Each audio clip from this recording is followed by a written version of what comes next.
Good evening, ladies and gentlemen. The time being now 7:05 on the clock. I'd like to open tonight's school committee meeting of November the 29th, 2018.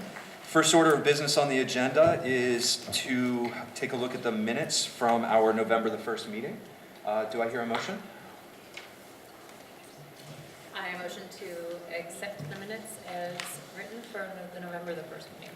Motion's been made. Do I hear a second? Second. Motion's been made and seconded. Any further discussion on the minutes from November the 1st? Hearing none. All in favor? Motion passes 5-0. Thank you. Chairperson's report. A lot of things that are happening, especially community-wide. I'll touch on the community-based things first of all. I want to give an acknowledgement and appreciation to the Maynard Business Association for organizing the Sip and Stroll on Saturday evening at I believe it's from 4 to 6? 6 to 8. 6 to 8:30, thank you. Downtown, it's always one of the highlights of the year, especially. I like the windows being decorated, the music, the food, just the community feel of it. Another thing that makes our town incredibly special.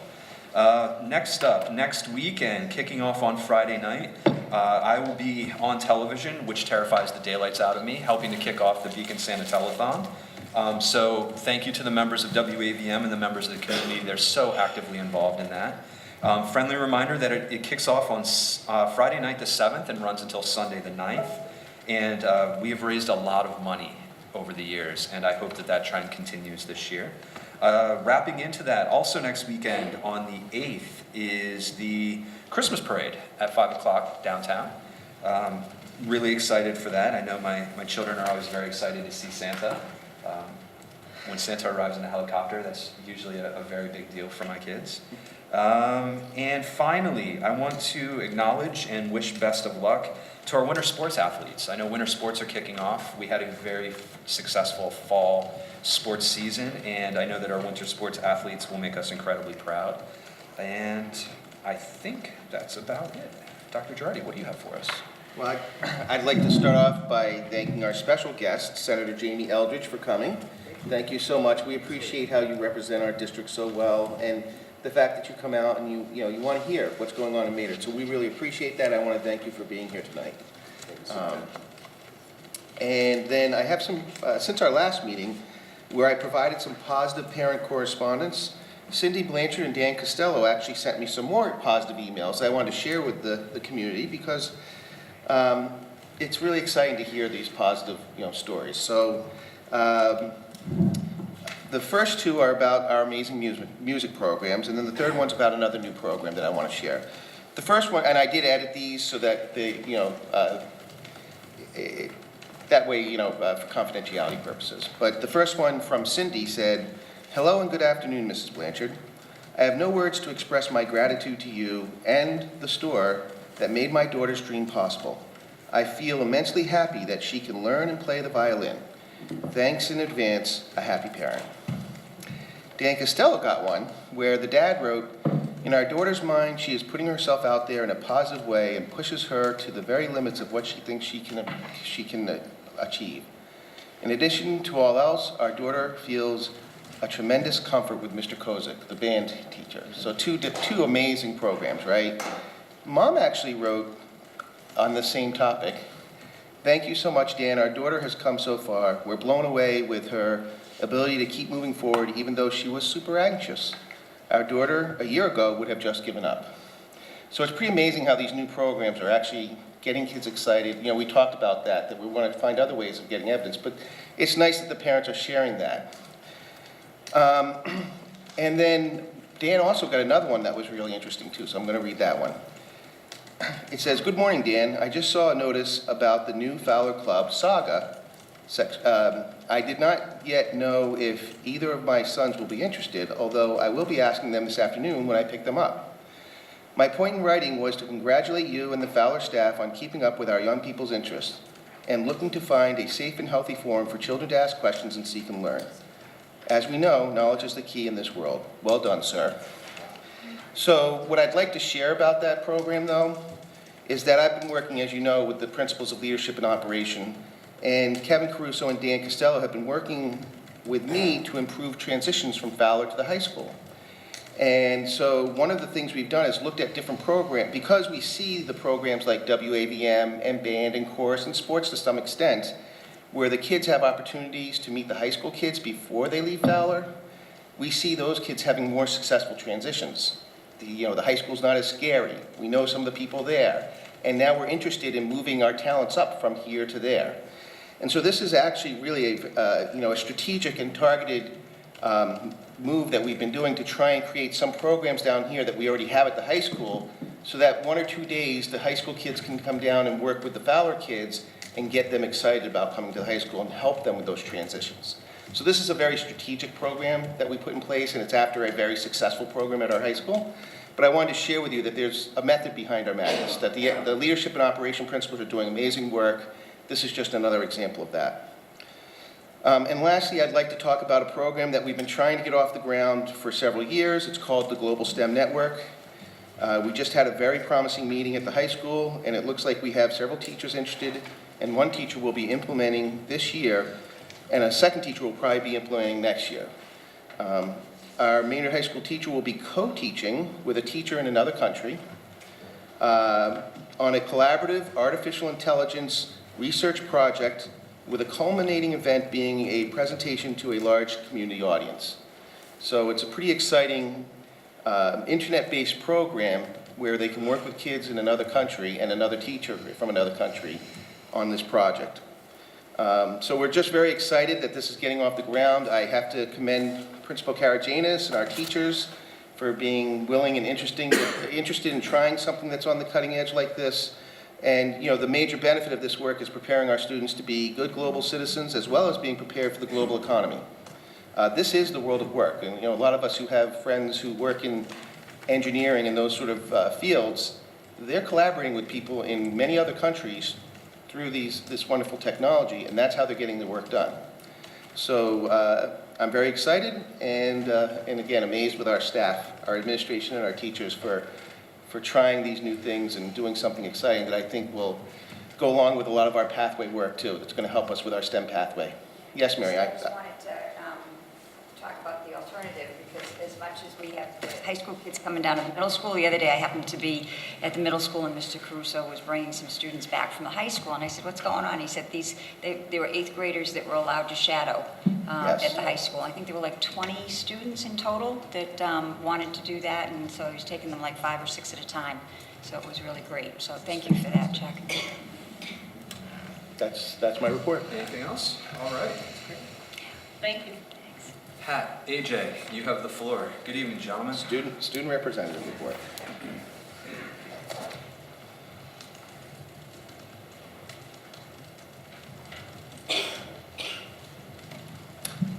So, hello. I think it's been a little while since last meeting. Has been. So, a few things have happened. Obviously, we're all back from Thanksgiving break. It was a good time to see all our families and all that. I guess, first and foremost, the biggest thing on everyone's mind, at least in like mine and Pat's groups, is the telethon. Yep. 8 days away right now. Getting off next Friday at 8 p.m. I know a few of you personally are going to be helping us with the intro for that, so I thank you for that. Besides that, we actually just came back from one of our tech crew rehearsals, like our run-throughs to practice for the intro, and it went well. And we're going to be working all through next week until the telethon finally comes. Yeah. Music-wise, a lot has happened, a lot is happening. So last weekend, was it last week? 2 weeks ago, time is flying right now. 2 weeks ago, probably 20 or so members who either play an instrument or sing. They traveled to Quabbin High School for the senior district, central district audition to join the, I'm blanking out everything, the central district for the chorus or orchestra or band. So we had a bunch of people audition. I think I would say around 50% made it, which is definitely higher than their cutoff rate as total. I would say probably a third of the people make it, and we had around 50%. So definitely a lot of talent from MHS. And then the middle schoolers will be auditioning in January for their auditions. So best of luck to them. And then also the Maynard High School band concert is on the 19th of December, and the chorus concert is on the 12th of December. I know chorus is actually having a rehearsal right now. They're doing a big Bohemian Rhapsody ensemble with I would say a rock band. Would you say it's a rock band? Yeah, a rock band. So it's going to be very fun. In regards to, I'm pretty sure we didn't have a meeting in between this, but homecoming did go on during the 16th. It was a pretty successful night. We had about 200 people, I would say, come in, which was a lot to help out NHS and help our funding. Overall, it was a fun time. Besides that, not much has been happening. We're all working on our individual service projects right now, but we have seen a lot. I know a lot of people this week have been helping with tutoring. As part of being an NHS member, you have to do 2 hours of tutoring a month. And it's good to see a bunch of like students peer tutoring, whether it be their friends or kids who are just struggling in other subjects. But I know that's been going on very frequently, and it will be happening for the rest of the year, so. Yeah. And then a couple of weeks ago, MHS hosted Celebrating MHS Night, which was a success. A bunch of families came toward the high school. I've heard very good things about it. I know AJ was there, but it was definitely a good experience for people to understand what MHS is and why it makes it so great, and why people should stay within the district for their education. Aside from that, a big thing that happened at MHS, this was last Right week. before Thanksgiving. Right before Thanksgiving, we had Spirit Week, and the results are in. The seniors, of course, won, followed by juniors, sophomores, and freshmen. But it is worth noting that the juniors were 1 point away I from added beating it the up seniors. after. They added that up wrong. We would have Okay. had like 3 points. Well, it said 28 to 27, so I think the juniors did an amazing job. Yeah, you guys, I will admit, your lip sync was definitely better than ours. The videos on Instagram are fascinating. Oh, yeah. To watch. Love that. It's good stuff. But in regards to that, that's, I think, all we have to say. Again, the telethon is on our minds for the most part right now, so I think we'll be coming back after it. I think our next meeting is the 13th, if I'm not mistaken, so Yeah. we'll give you, obviously, our take on that. This is obviously my last one, so it's a pretty big deal. I know Pat's got one more to go after this. Do you guys have any questions for us? Just a quick follow-up question on Maynard High School, the celebration night. Did you get any sense of what the parents or the students were like mostly asking about, or was it all over the place? For the most of the questions we got, we only got a few questions, I'll say. One of the questions was, how do we find time to do a lot of stuff? Because a lot of the students up there were like very involved.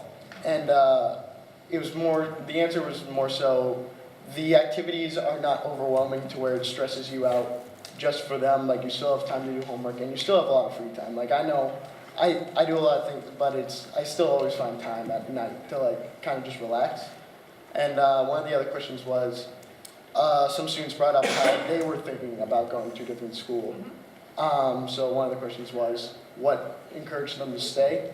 And I think for the most part, it was just they were building so much to go to Maynard High School that it'd be kind of a waste not to, I think. That's great. Thank you.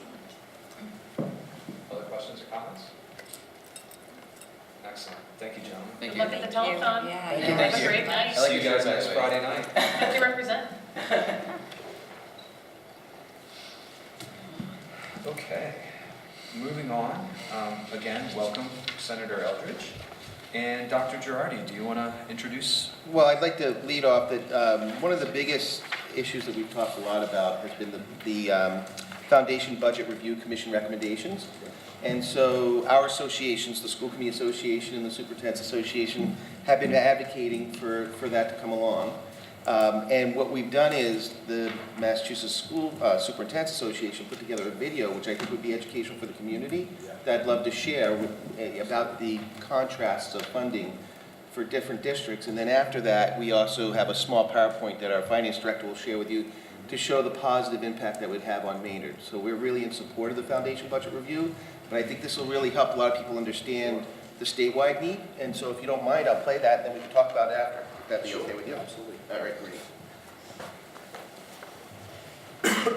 great.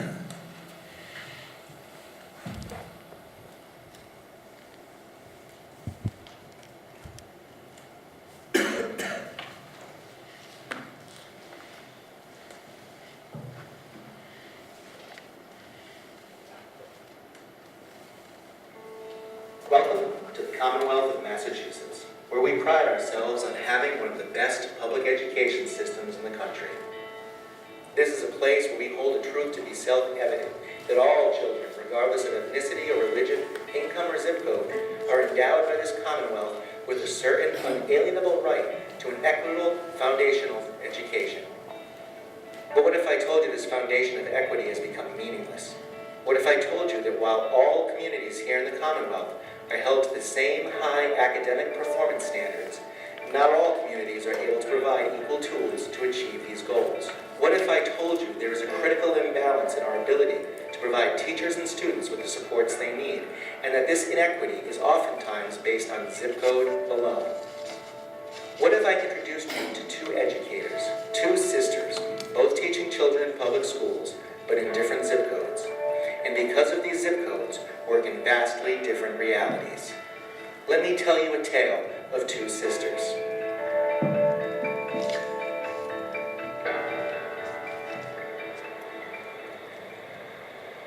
Laura Phillips is an art teacher at Marshall Simons Middle School in Burlington. Right, so he's gonna be around this, that shirt, I've been super lucky. I have the ability to do whatever I want in my classes, and oftentimes if I decide that I want to do a special project, I reach out to either the principal or the superintendent, and for some way we make it, and it gets funded. Everything I need is provided by my school system. The district basically provides everything from pencils to notebooks to art materials. It affects my teaching because I'm not worried about the kids not having anything. I'm not worried about the kids that can't afford it. The kids that can afford it, they might bring in extra things, but everyone is equal. This is a pretty well-equipped classroom, and I teach kids things that they would never learn in a middle school. Like, we run a photo club after school. It's free, and normally we have about 24 kids. I have 35 millimeter cameras for middle school students. We use the computers. We use acrylic paint, which, I listen to other middle school teachers, and none of these supplies are even available to them. Laura's boss is Dr. Eric Conti, superintendent of the Burlington Public Schools. Burlington has a $60 million budget, 3,500 students, and spends $17,200 per year per student. I think our teachers are an aspect of Burlington that I'm really proud of, and our building leaders, our principals, and having consistency in those positions allows for enhanced collaboration. And teaching is a very complex job, and I think you get better over time. There's a cost to turnover, and I've been happy that we've been able to maintain our staffing levels and keep people in the job, get them trained up, so we can provide the highest performing professionals to work with our children across the community. Burlington was also, 9 years ago, one of the first high schools to offer a one-to-one learning environment. That's where every child has a web-enabled device at our high school, and since that time we've expanded from grades 1 through 12. So in Burlington, every student from grades 1 to 12 has a web-enabled device, and that allows us to access countless numbers of curricular opportunities and tools for kids to enhance their learning. We've added social workers, we've added school psychologists to each building, we've added guidance counselors, so we're really trying to make sure that those relationships that students have with adults, charismatic adults is what the research says, that there are opportunities for kids to form those relationships, because that's when real learning takes place, and that's where that sustained learning can happen, over time. And we have a very active business community that's very supportive of the schools. Our Chamber of Commerce couldn't be more supportive. We have an education foundation that provides fundraisers every year and provides opportunity for innovation. But this is a story of two teachers, not one. Remember, not all teachers are as fortunate as Laura. One such teacher is Laura's sister, Karen Cavanaugh. One of the mottos that we've had in Brockton the last couple of years is that we do more with less. And every year we're asked to do more with less. For classroom supplies every year, I buy my class all my own notebooks because I know some of my students can't afford them. So I purchase them with my own money. I purchase 2 pocket portfolios. I buy pencils, I buy a pencil sharpener, and they're not reimbursed. Because of budget cuts, I've changed grades so many times. My kids are at a disadvantage because we don't have all those resources. They've got all our extracurricular programs except for sports. So the kids don't have a science club or a photography club or homework help or anything like that. We don't attract the best teachers because they know they may lose their job. We have cuts every year. So forming a collegial base in a strong cooperative learning environment, the person that you worked with last year might not be the person you work with next year. So from my standpoint as a teacher, I am not looking for more than what anybody else gets. I'm looking for the same. So if I'm held to the same standards, I should have the same materials, supplies, support. Karen's boss is Dr. Kathleen Smith, Superintendent of the Brockton Public Schools. Brockton has a $260 million budget and nearly 18,000 students. Brockton spends just $14,000 per year per student. The beginning of my school year was to really looking across the auditorium, and what we did was we put out 80 yellow ribbons in that auditorium. And that 80 yellow ribbons signified the 80 teachers that had been there the previous year that were no longer in the district. 80 teachers were laid off because of budget cuts. Little by little, we have watched a reduction in Chapter 70 funding throughout the state. Funding that was supposed to provide an adequate education for every child, no matter the zip code, has now been reduced when we're spending, and this is not just Brockton, additional funding for special education mandates, which our children need. Additional funding for health insurance that we have to provide to all our employees. Inflation rates that are out of control.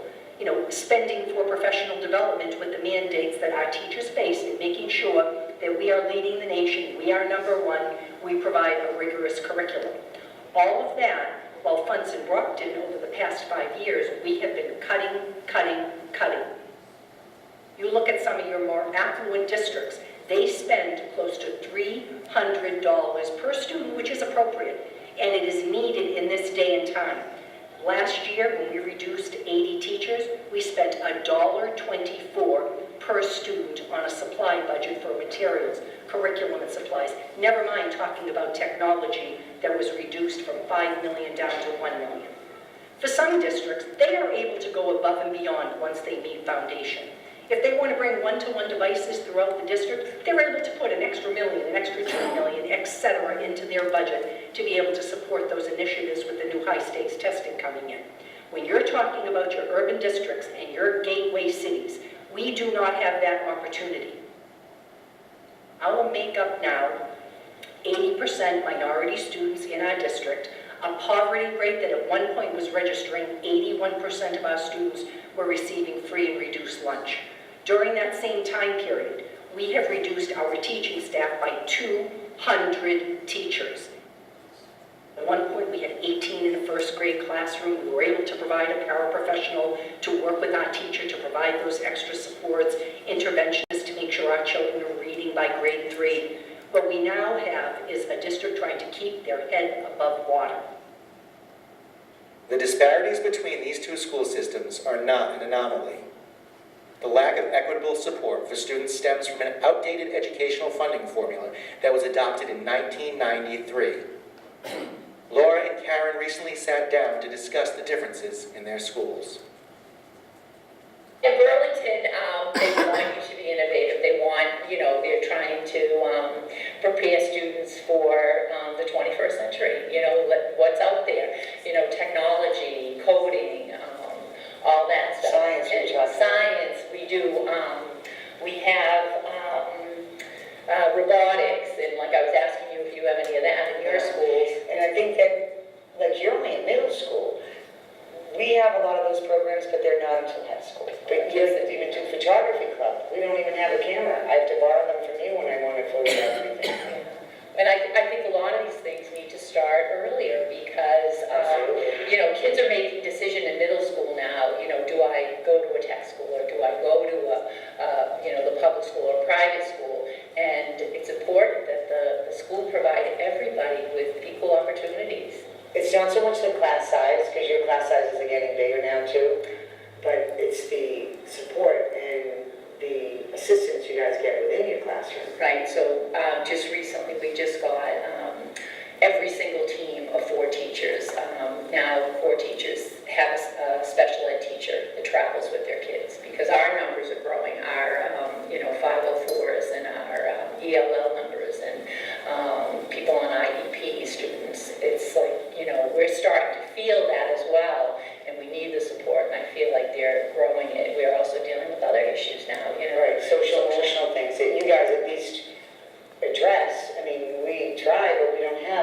psychiatrists and psychologists in every school like you do. Right, we just got that, which is awesome, you know, because we do have a lot of those. There's a sped teacher in every grade, every team. 4 teachers get their own sped teacher, their own reading assistant helper, their own math a teacher, extra people. So we have 4 people, and for every 4 we have, you have 7.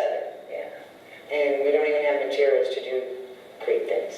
Right, so it's unfair, it's like, I feel like a lot of the time is spent with teachers that are struggling, schools are struggling, they're like doing fundraisers and things like that, but it shouldn't be used for things that should be provided for the school. I mean, that should be totally like, for some crazy project, like extra, but anything that, curriculum, every student should have the same, they should all be able to have the specials that make a well-rounded, you know, student. Same experiences. If it's a public school and it's the same state, we all should have the same.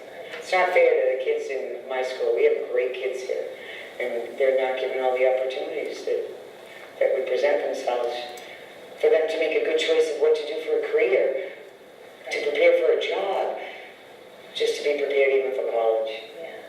You know, every day coming to school knowing that this is a great place to be and that... You're not learning your job is going to be eliminated at the end of the year. Right.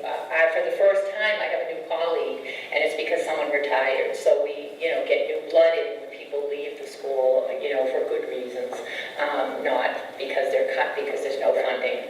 And I've had complete new teams for the last 4 years. Yeah, that's horrible.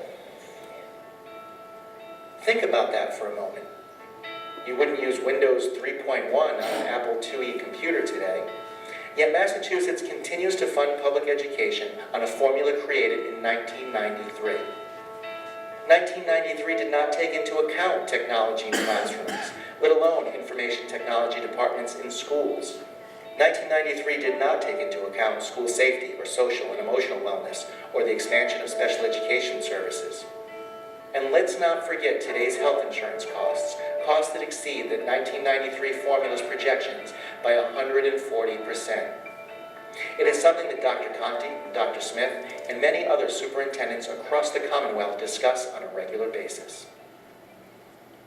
You know, Eric, going back 4 years ago, I had come on as superintendent just before that, and I was so excited when I saw the Foundation Budget Review Commission really started to look at those areas that were impacting Brockton.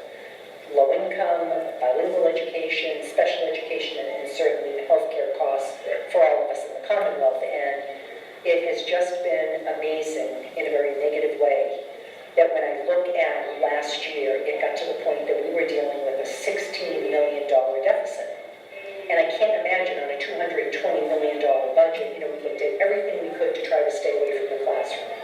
You know, we tried to look at, you know, are there additional programs? Is that really a curriculum we have to purchase right now? Can we cut technology? And what it came down to in the end was last year we started with 80 less teachers than we had the year before.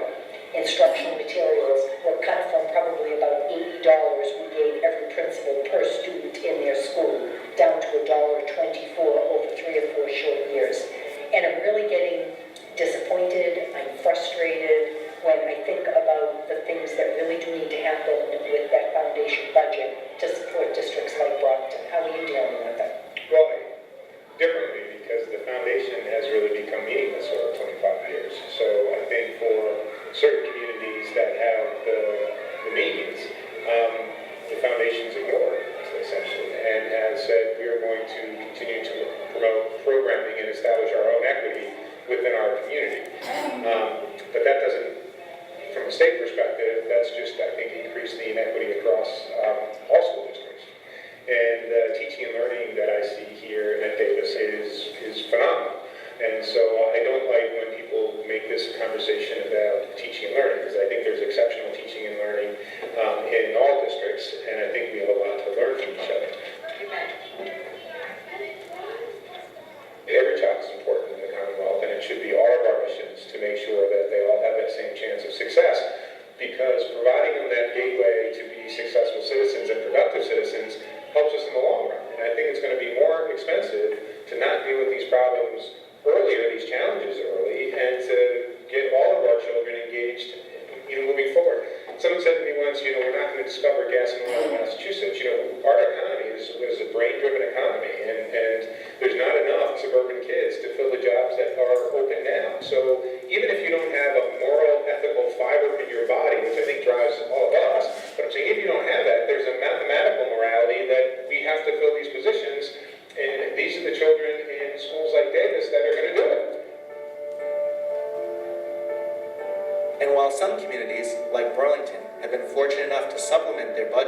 local funding, many, like Brockton, have not. This has created significant inequity in both the education and opportunity for all students. It is something that Dr. Conti and the entire membership of the Massachusetts Association of School Superintendents strongly believes needs to be fixed now.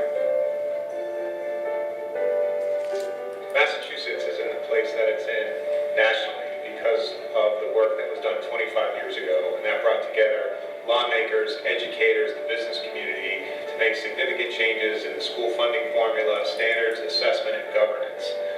Public schools were really reshaped, and we're reaping the benefits of that. We have to have another effort like that for the next 25 years. Reshaping the funding formula for schools is the foundation of that work.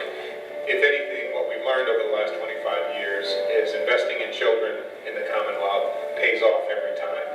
Please, please, let's make sure that we provide all students across the Commonwealth, all communities across the Commonwealth, a realistic foundation for them to provide a high-quality education that continues to keep Massachusetts families and children and our economy performing at the level that it's been performing.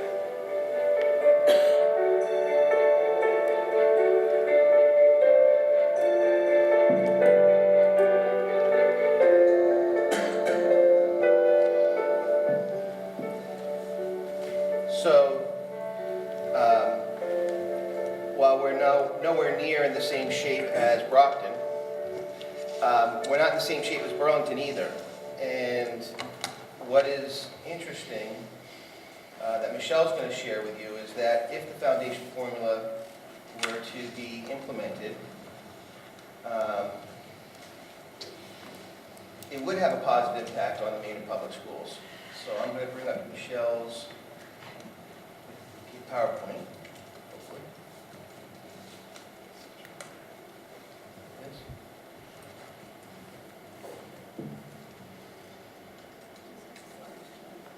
I'll let you. All right, Michelle will take over. So again, this is kind of just a summary. I don't know how I should do this, how you guys can see it. It's just a summary of what you just saw in the video. It's basically, we're talking about a formula that was started in 1993. This way, better? Okay. That was done in 1993. It was supposed to assure, equitable, fair spending across the board. We have seen that that's not actually the case right now, as you just saw in that video. Also, if we take comparisons of just Maynard, comparing it to other districts that surround us, we've done a lot of work on comparing ourselves to what we consider our sister districts, and really trying to take a look at how different people handle different situations when it comes to what we finance and what we invest in. Maybe I should come over here. So some of the findings and recommendation from the Budget Review Commission, Foundation Budget Review Commission, was about benefits, special education, English language learners, and low-income students. As you could see in that video right there, everyone is kind of feeling that. Even the more affluent districts are feeling it. There's a lot of mandates that come down and that we're required to uphold, and but the funding isn't coming with it, and that's really it's really tying a lot of districts' hands, and we kind of have to get together and really push for some sort of modification to the formula. So they, Mass and MASC did this Tale of 5 Communities. So, and they did this whole presentation on it. So what I did is I wanted to look at how Maynard compared to that. So if you look at it, now mind you, their budgets are a lot more than ours. But even our small town, we have a gap of $2.9 million in benefits, $2.8 million in special education costs, with a total gap of 5.7.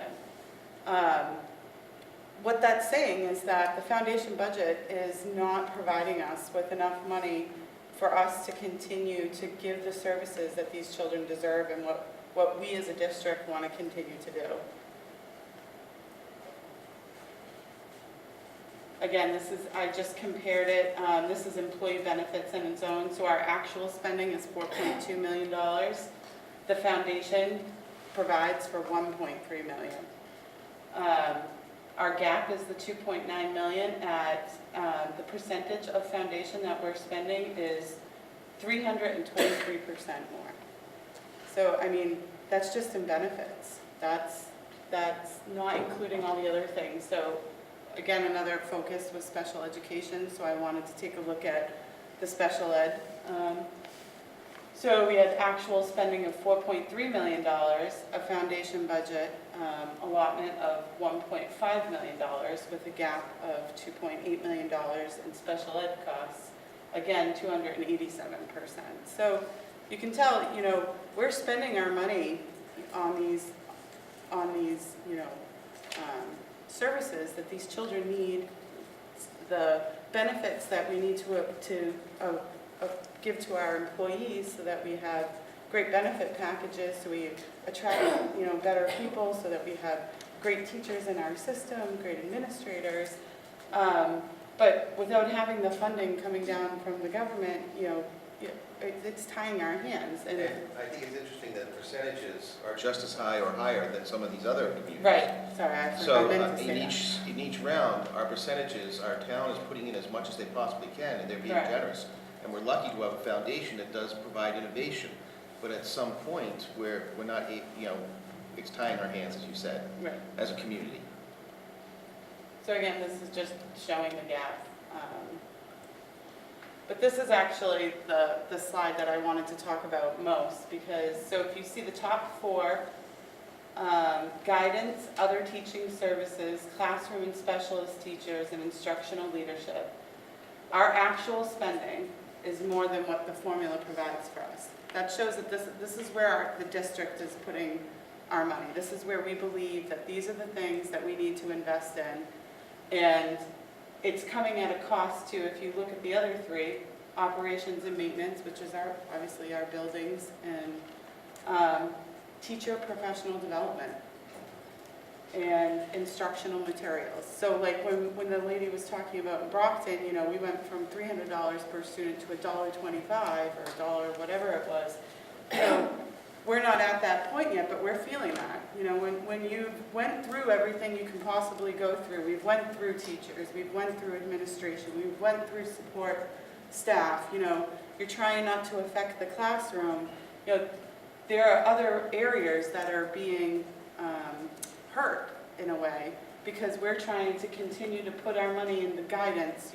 We do have the psychologist here. We do have, that wraparound mentality and support network. We are addressing social emotional when it comes to our students. We're trying to be forward thinking when it comes to these things. So that's why we invest in our guidance. Other teaching services, that's paraprofessionals, that's teachers' aides, that's, we're trying to put our money into getting the supports in the classroom and getting the supports for the children.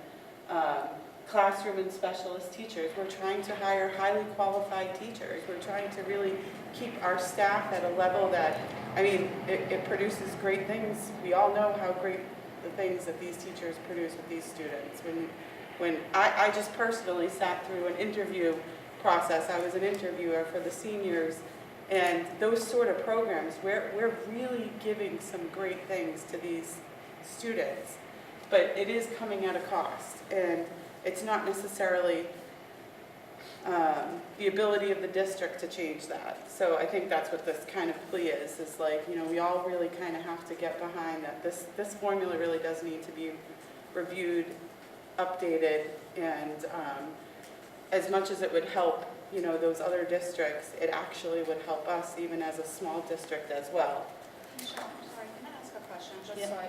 So the bottom one is what the state provides, and the top one is what we provide in addition to what the state's providing? No, the top one is actual spending, so that's what we as a district are spending. The bottom one is what the foundation formula says we should be allotting to each one of these. So they're saying, it should only cost you $416,916 based on, so the foundation formula, I did a presentation a long time ago, I think last year, but where it talked up, it has like 11 different categories that it, takes a look at. It's, economically disadvantaged, high needs, students with disabilities, ELL, all those, they take into consideration all these. They set an amount, basically, that it says, this is how much it should cost you to educate a student that has this, And then it takes your population and your makeup of your students, and it comes up with what it believes that you should be spending as a district. Now, granted, the foundation formula is the minimum, but that's what they provide us. So that's where your Chapter 70 funding comes in. Your Chapter 70 funding comes in, it's, here's your foundation budget, and then it says, okay, how much can your town spend? So that's where you come up with your town's contribution, your required net spending, which then it says, okay, your town based on your economic position of your town, based on how much the average income is, and property taxes. It's a whole breakdown. I'm simplifying it. But it comes up to how much it says your town can afford. So it takes the foundation budget, what your town can afford, and the difference is what you get in Chapter 70 funding. Do you get a lump sum, or do you have to spend it the way they? No, you get a lump sum. So that's what the town gives us as part of our appropriation. We are lucky. Maynard does give us above what they're required to. The town does give us more than what they're required to. The thing is that even with them giving us more than what they're required to, because the foundation budget is incorrect, it's like they're making up the difference for us to just keep our heads above water. And even then we're not doing that, right? So to me, what this slide shows is it's showing like we're trying to put our money and we're trying to invest in the things that we feel are really going to support the kids in this district, but it's coming at a cost. And the formula is tying our hands. The funding is tying our hands. And not just in Maynard, Wayland, Concord, Sudbury, like everyone has these everybody is based off of 1993. So everyone has the technology upgrades in their schools, the ELL, the special needs, all the, professional development mandates for teachers, every district is feeling this. So it really is a statewide initiative. Michelle, can I Yep. jump in on that? Yep. Those of you who come to our meetings know that several of the members of this board, including Dr. Girardi, went to Mask a couple of weeks ago. It pains me as a public school educator to know how much we're struggling here in Maynard to balance our budget, provide what we want for our students. But the picture that I think that we're trying to paint is it's not just a uniquely Maynard problem. We looked at this video that looks at an urban district and a suburban district. To hear the members of school committees from the West, from the small towns in the Berkshires and other places that are not regionalized and have many of the same challenges that we face as a small, non-regionalized district, they are suffering. So that's why we're having this conversation tonight. It's contextual, it's part of a bigger picture idea, but we're based in the past and we're expected to provide for the future. Right. Sorry, Michelle, thanks for letting me That's interrupt. actually way more eloquent than I could have said it. So this is just my, last slide. So I think a while back, probably the last school committee meeting I was at, I had recommended reading the Foundation Budget Review Commission's paper that they had put out, or talked about like how we could fund a better school system for everyone. So within the Foundation Budget Review Commission, they came up with a couple of different models to, almost in my opinion, repair the foundation formula. So if there was no change, and now mind you, this is based on 2023. So if there was no change, it's, as they say, $6 million. With Model 1, we would have an addition of $944,264. With Model 2, the same. Model 3 would be 1.2 additional funds. Model 4 the same. Now the reason, and there are other districts where Model 1, Model 2, Model 3, Model 4 would all be different numbers. The reasons ours is not is because we meet the minimum contribution. Right. Right, so that's the reason it doesn't change, but still, if you could see, you know, Model 3 or Model 4, that gives us another $1.2 million. I still don't think that's enough, but that's just merely just my opinion.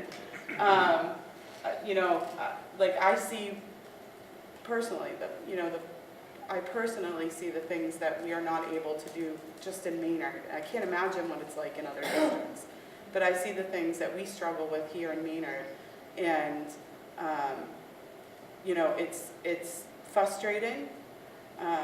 We've done many things to be innovative. We ourselves as a district have cut I've been here for 2 years, we've cut for 2 years straight.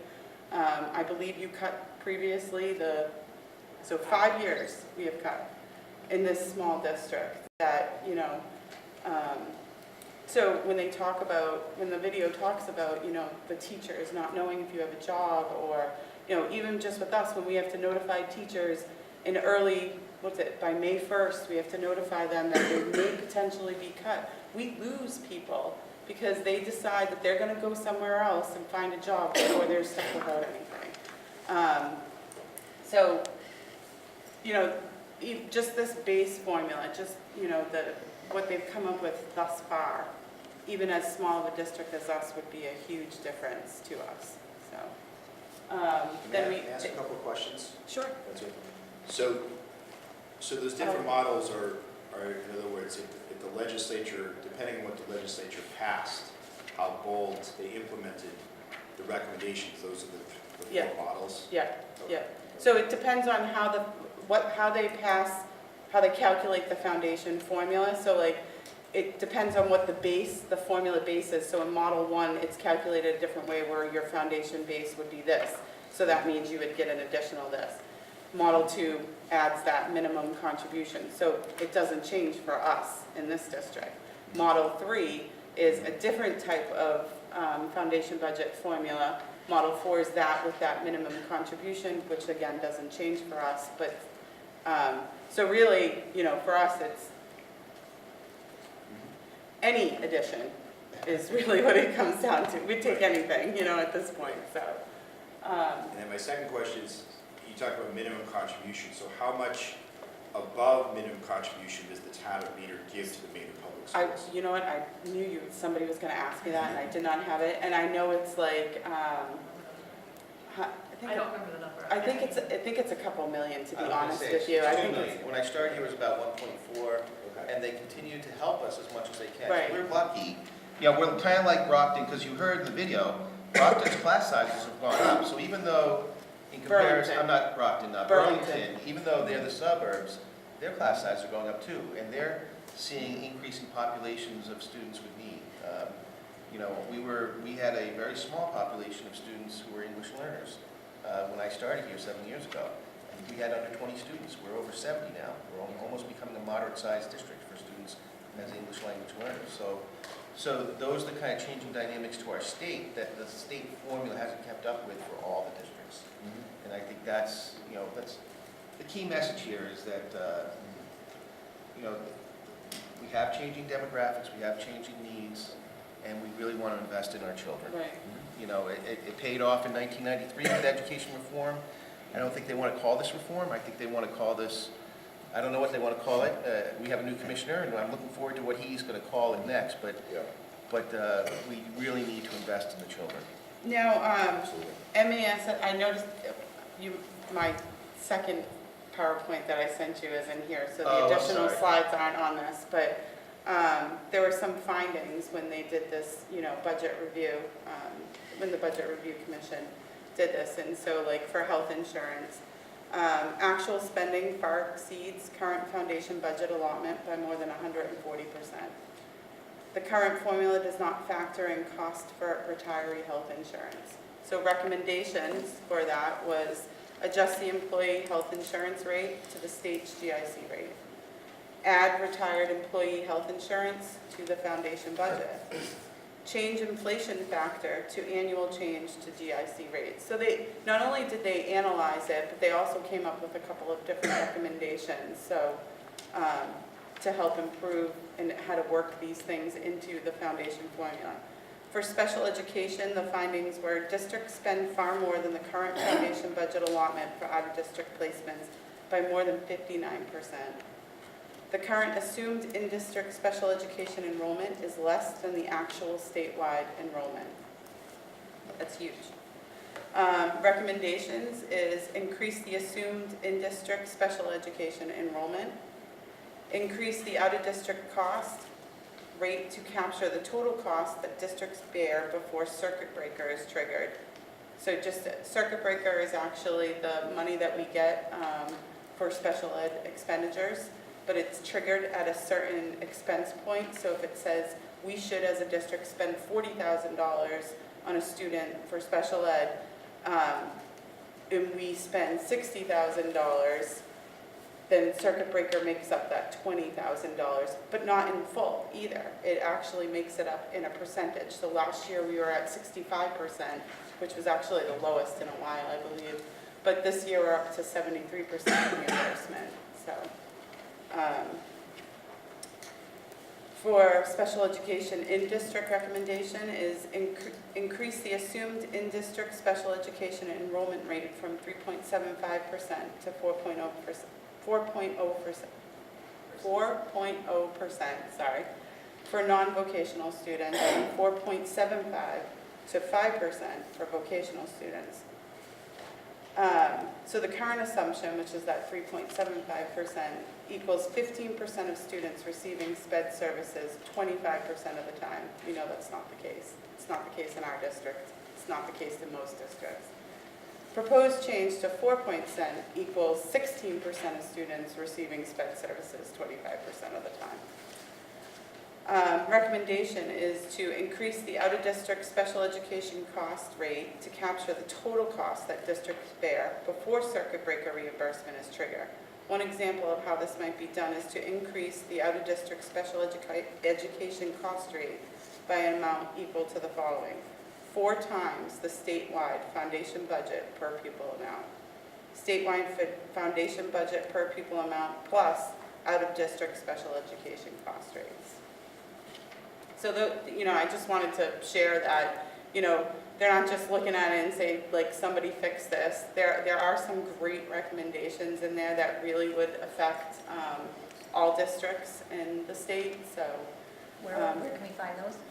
So this is actually a part of a presentation that MASS set out. I know Bob has that actual presentation, so we can somehow put a link up somewhere for you guys to access it. I also am going to recommend, I'm going to put a link up to the Foundation Budgets Review Commission's paper. I know I mentioned it before, but I highly recommend reading it. And the summer for women? Yes, yep. So we'll put a link to that up on our page as well. I just wanted to offer something else to Jamie. So Dawn and I are on the budget subcommittee, and every year, like Michelle said, the town has been incredibly generous with helping us to really tighten that gap.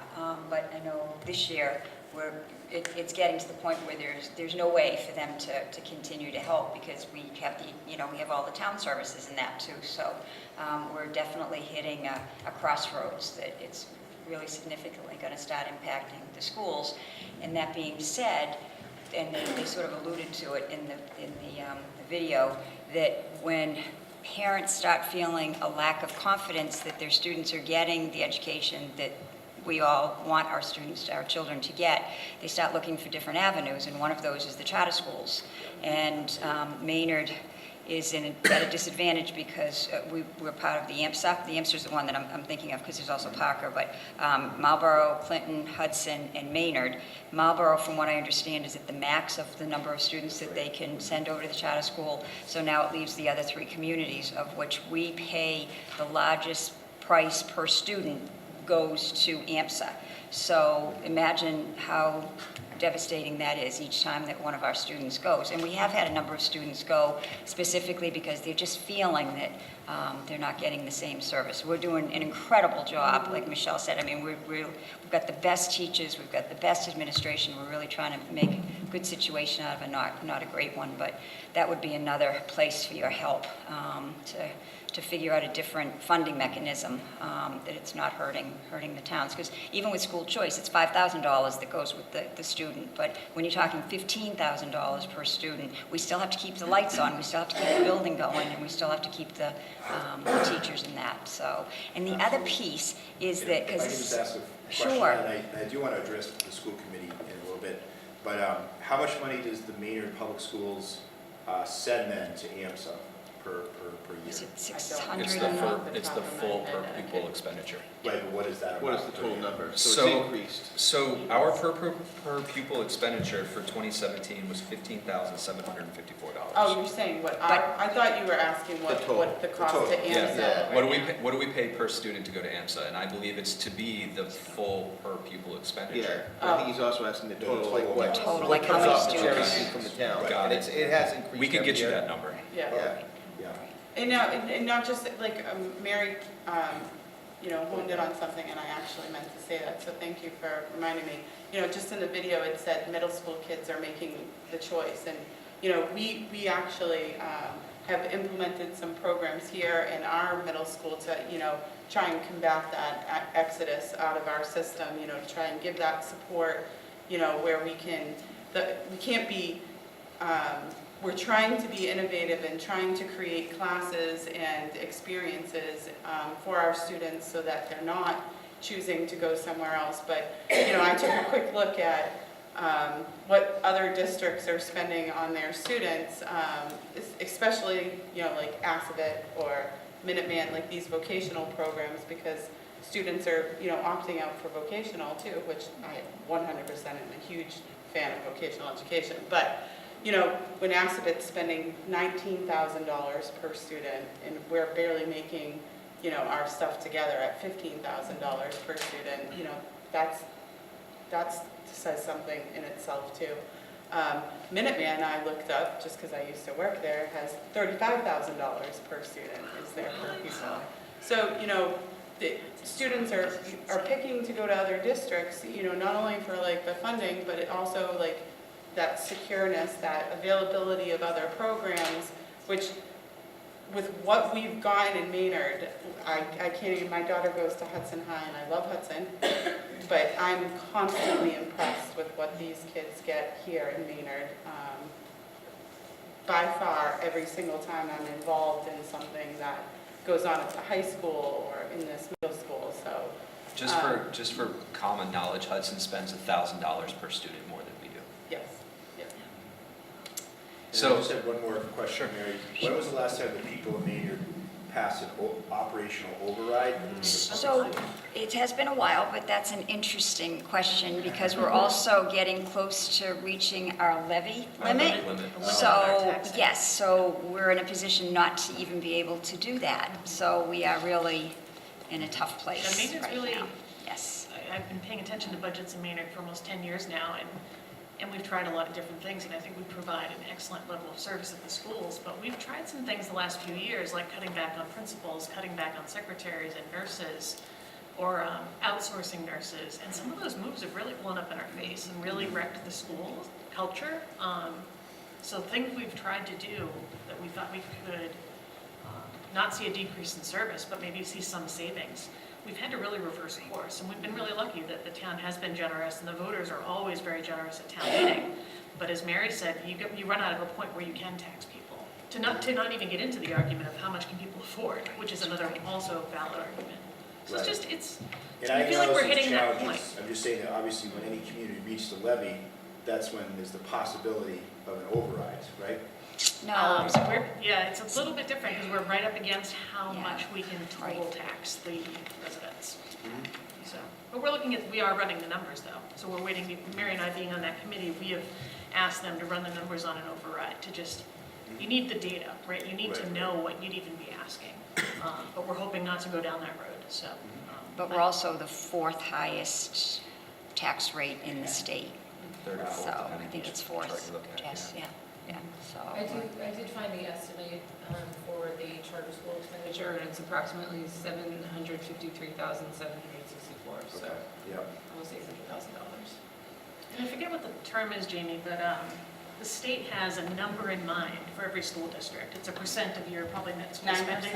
9% of net school spending is what you can spend on a charter school. And we're not at that point yet, so really, to the point of being able to fill seats, putting aside the fact that every kid should go where they should go because that's where they need to be, looking at it purely from a business standpoint, which is unfortunately part of our job, to imagine that we can actually, I think the state has a number for Maynard, about $1 million something, that they expect us to be able to fund out of our operating budget. So And it's that's just not gonna happen. Yeah, so we're not there yet, but there's room for growth and a number that we don't want to grow. So, tough times. And I just, one thing that Michelle had said that, about Assabet too, the challenge with any, either Assabet or Minuteman or any of the charter schools is we have no control over that. They tell us what we need to provide, so we don't have a vote as far as that goes. And I just wanted to make one suggestion too, as far as the foundation, the new hopefully formula that's going to be created. What happened the last time was that there was the formula, but there wasn't an appreciation every year, and to have that be part and parcel, because 1.2 in 5 years is going to be pocket change, unfortunately. So to put that piece in also, so that it's constantly increasing, would be really beneficial. And I thought what the superintendent in Burlington said, if you don't have a moral fiber in your bones, think about the economy and think about Massachusetts and think about jobs and, you know, the skill set that we need. And hopefully we keep all of these students in Massachusetts because it is the best place to be. And So, That academic return on investment. that's right. So for the people in the audience, I sat here and I crunched some numbers, and we were talking about where you can find the Foundation Budget Review Commission report. Another thing that I would really recommend is you go to the School and District Profiles website that's operated by the Commonwealth Department of Education. It lists every city in town. It lists their per pupil expenditure, and also it has the census information, like how many students are being served by that particular district. So when I start crunching some numbers, it's staggering. For 2017, we spent $15,754 per pupil, which puts us above average. However, when you consider that Governor Baker's proposed budget for the upcoming year increases Chapter 78 by $30 per student, for the town of Maynard, that comes out to $46,230. That doesn't even keep up with the increases in salaries. It doesn't keep up with the increases in our utilities. And what really, really, really pains me through this budget process is for a number of years, in fact, every year I've been on the school committee, I've been part of the negotiating team. And I'm sitting across from people who do the same job that I do professionally, and I'm nickel and diming our people to death. I'm squeezing our teachers, I'm squeezing our paras, I'm squeezing our secretaries, I'm squeezing our custodial staff, because we're sweating it out of them so that we can provide it for our students, and that's not fair. So can we please do something about that? And how can we help is the other, how can we Our help? associations are behind you. Right. And so that's a good thing. They're producing Yeah. videos, they're trying to help out, so. And Absolutely. The Has charter- the school committee endorsed the recommendations, or? we have. Yeah. Okay. And I mean, we're dealing with the charter school movement, and another thing that really pains me is we have a governor who was the face of the expansion program. The ballot question a few years ago, should we increase the number of charter schools in the Commonwealth, was being funded personally in a small way by our governor. Like, that doesn't scream impartiality, and he's the person who's determining public school funding. We need to turn up the pressure, we need to turn up the level of the volume of the conversation, because we need to do better for our children. And the only way that right now we can do better is by getting more dollars and cents into our budget. There's a lot of people in this room that come every year during the budget process. This will be my 6th budget, and it'll be the 6th year that I've had to decide what we're cutting. For once, can I have a growth budget, please? And it's not up to our town to provide that. Right. This isn't a, school versus town thing. No. This is, we all need to band together. Statewide. Like, we have to be, arm in arm and really. What do you suggest? So we, It starts tonight, you know, Senator Eldridge has graciously come out. You know, Representative Hogan is coming out to an upcoming meeting.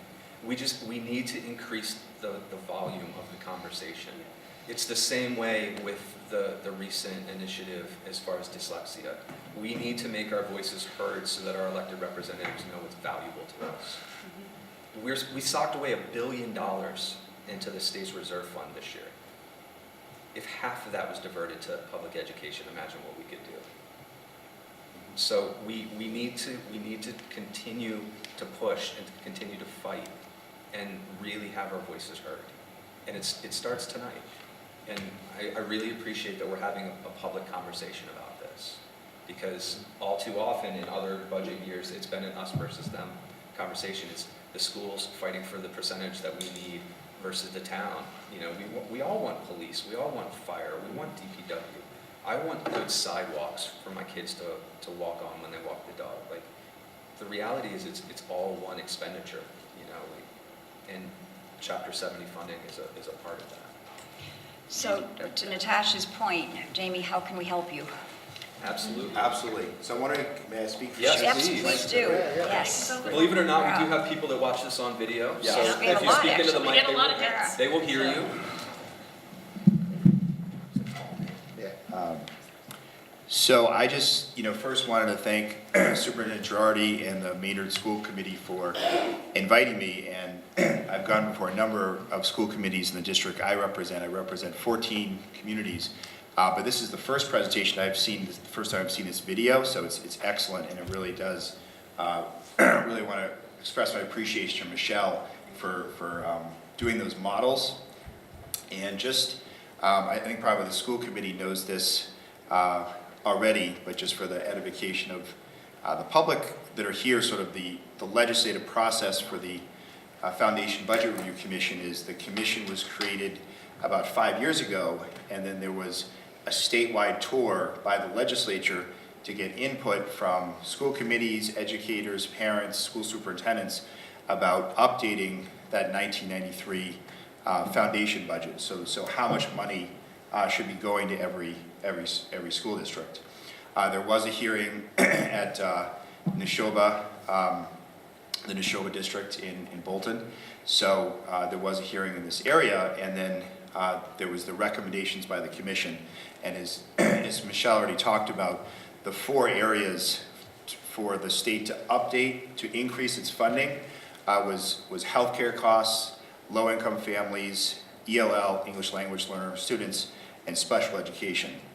So, and as Michelle Graff showed, there are communities that are either extremely poor or have a very high percentage of English language learners, example like a city like Lawrence, which already gets a significant amount of state money because it's such a poor city, but it would get a lot more if the Foundation Budget Review Commissions passed this legislation.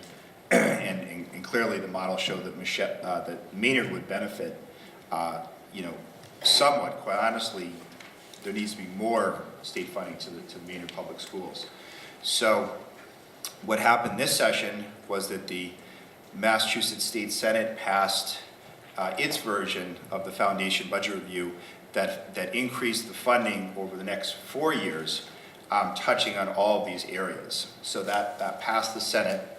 The House passed a different version, and very disappointedly, the House and Senate leadership could not agree on a final version, and so it did not become law. So it's very disappointing. I certainly, as your senator, take responsibility for that, and that's very frustrating. And so with the new legislative session that'll begin in January, there's of course pressure on us, from the Maynard School Committee, which has endorsed the Foundation Budget Review Commission, from parents, from educators, asking us to pass this. So I feel very optimistic that we will pass it.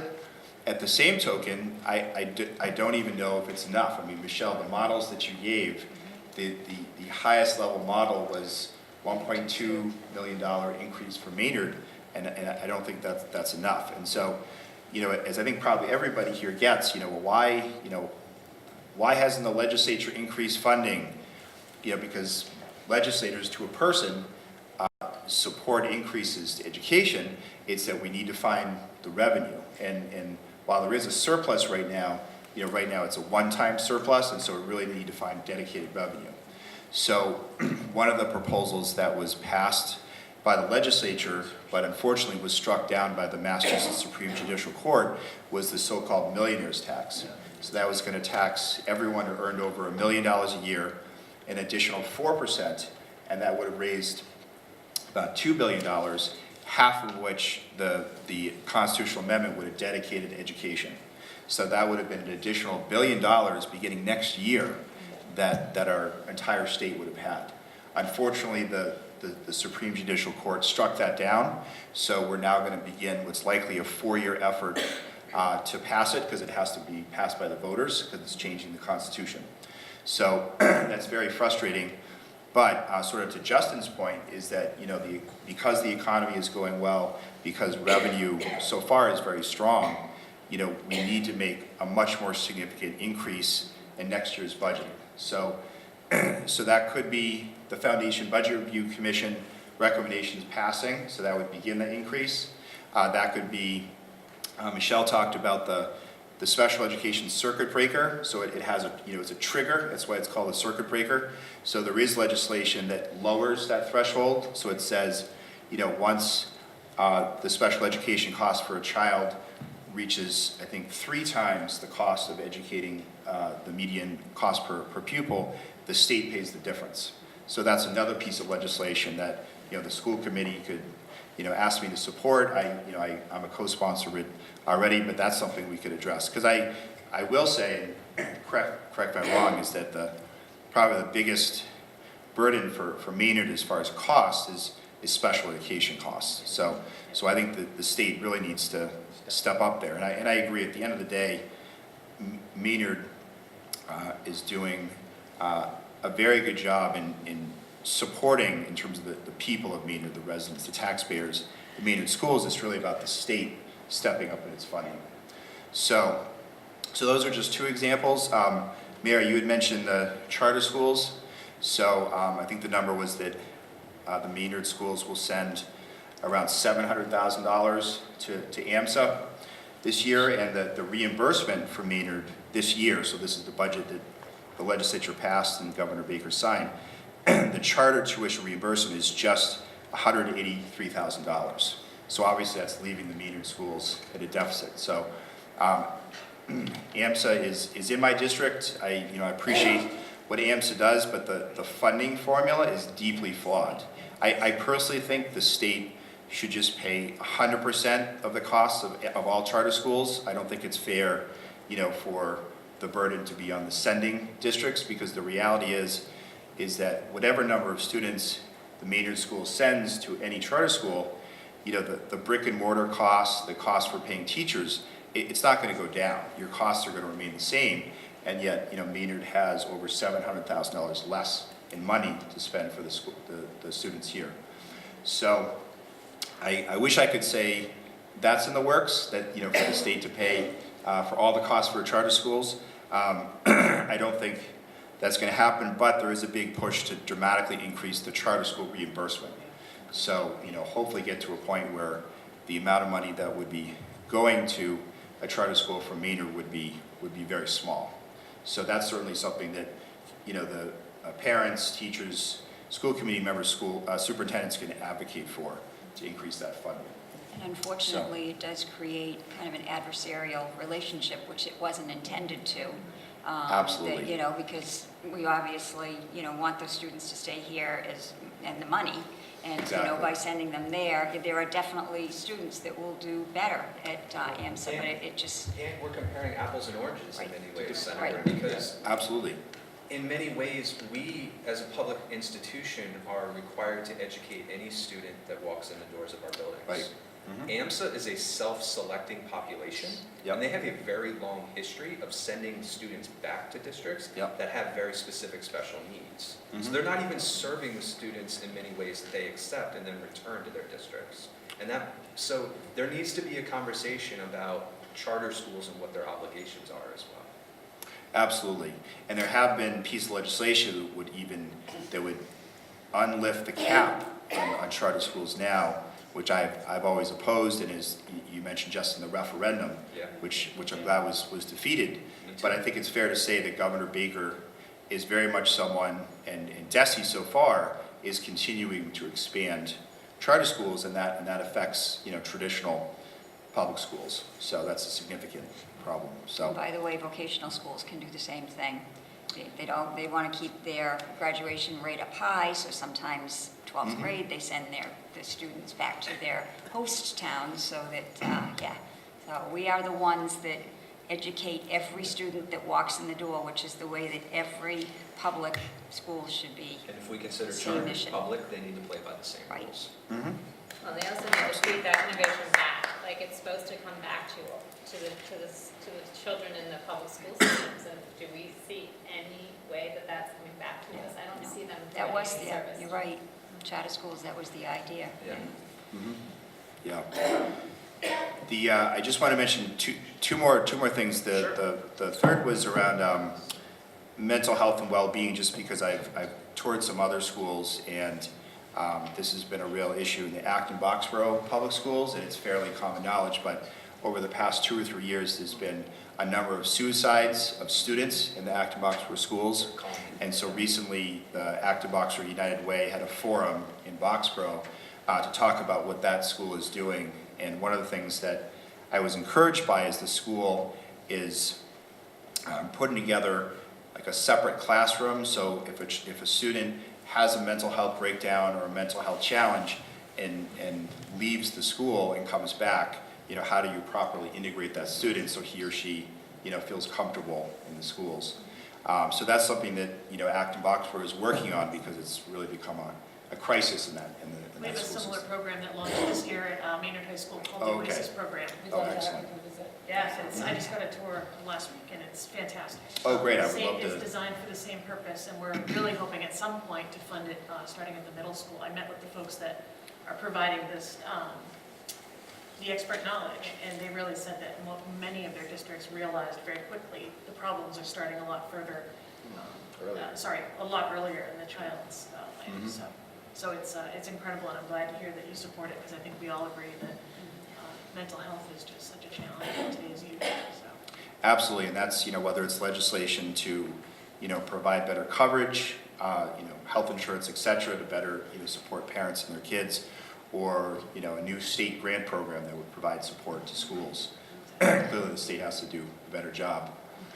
And then the last thing I just wanted to mention, and again, this is an issue in every school district that I represent, is that I did just want to acknowledge that, you know, I have received a number of calls and expressions of concern from parents that, you know, have expressed frustration that they feel that they're on the special education front, that their children aren't receiving, you know, all of the support they'd like. And again, this is an issue that happens in every school district. Superintendent Girardi, Assistant Superintendent Gaudette were kind enough to sit down with me, and I know Justin, you know, we spoke on the phone, but I just want to acknowledge that, you know, I have received a number of calls and had conversations, and at the end of the day, it is about the state providing more support. But, you know, we're all elected officials here, so I just wanted to convey that that's, you know, something that I've received calls and had meetings with parents as well. So. Last year, I forget which pot of money it came from, but when we got the additional funds from the state, that's how we jumpstart the Oasis program in the high school. So was it the additional Chapter 70, or was it? No, it was extraordinary relief funds that we had gotten through Circuit Breaker. Oh, okay. Because we had spent 125% more than the previous year on our special ed costs. So it triggered us to be eligible for the extraordinary relief. Okay. So what we did with those funds is we created this program to help, you know, the wraparound services, basically, Okay. to help keep students in district and supported. So. That's great. And I would just say to all, you know, all of these increased investments at the end of the day, you know, quite honestly, it's about raising taxes. So I just want to make sure you know I'm on the record for raising taxes. You know, there's a number of proposals to raise taxes on the wealthy, you know, income taxes, capital gains, and then dedicate that money to education. So that's certainly something I support, and having recently been reelected, I feel comfortable to say that now, so. Congratulations. So, One last thank you. piece that I had that, like, you don't have enough on your plate already, but No, no. the healthcare is I'm just thinking about the different facets that we don't have control over, and healthcare is another one. I mean, every year, if we're fortunate, I think this past year, we were able to have an increase of 5%. It can be anywhere from 5 to 10%, and when you're looking at the increase of 2.5% of our budget, that basically uses up the entire, so right from the get-go, we're behind. So if there's any way that the state can take over and have an umbrella or something, that it doesn't fall on us. And is Maynard part of the GIC, or? It's, it is? no, we're not. Yeah. We're part of Okay. a different, Yeah, so we are part of MIAA? the NIIA or the MAIA. Yeah. It's one of the M's. Okay. Is But sports. whenever the contract comes up, I know the town administrator's office looks at the potential to switch over to the GIC. So they haven't Right. seen it yet, but I know that next time that comes up, I know that's on Greg's plate to look at, so. Yeah, and I acknowledge sometimes that's difficult or controversial if that means the costs go up for teachers, so that's the. Oh, it's such a balancing act. Yeah, exactly. I have a question. Go ahead, Don. I will go on record by saying that I hate retail marijuana, but Okay. the money it's going to bring in. So has the state, I haven't really followed it, to be honest, but has the state decided, like, sort of, have they earmarked where some of the tax money will go, like a certain percent to education, infrastructure? And my follow-up would be, because I think we're going to be a host community relatively soon. We have two places interested in opening in Maynard pretty rapidly. Would communities that actually host, as opposed to our neighbors in Stowe, who enacted some zoning that would make it very difficult for someone to open there.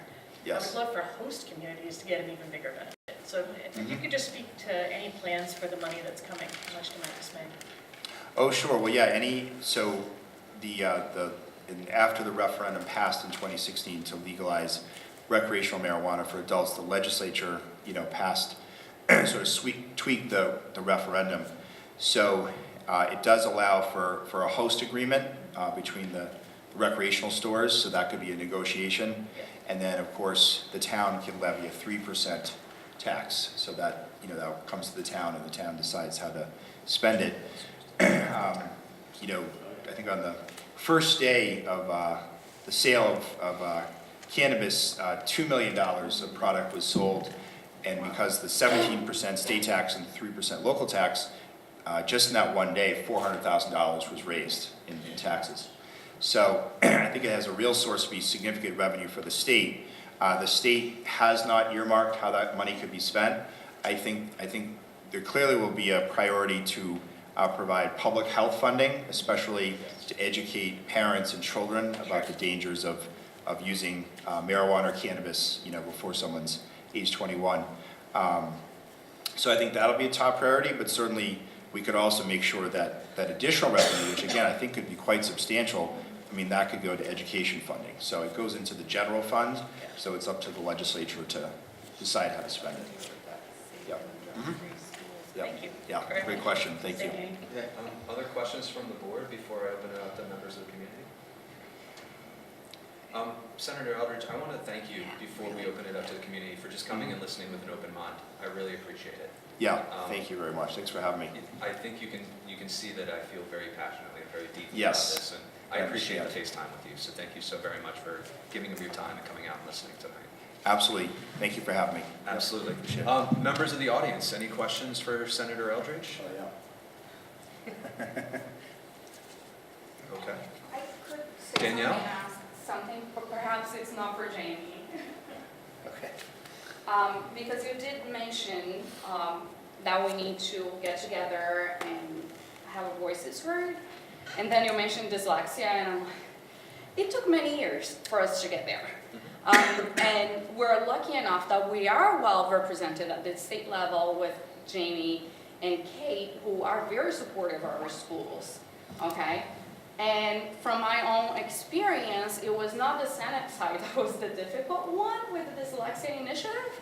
It was the House side. There are hundreds of them. This summer I spent so many hours in that building knocking on doors that by the end of the summer I could give you directions, and if you know the building, it's amazing, right? This is the legislation that passed. Yes. Yeah. So, yes, we need to get our voices heard, but also be very aware that that requires a significant amount of organization and well-targeted FaceTime and letters and phone calls, in addition to knowing how long the process is. You know, we're used to like things happening fast because they make sense, right? And this is logical. I know we all agree that the schools need more money.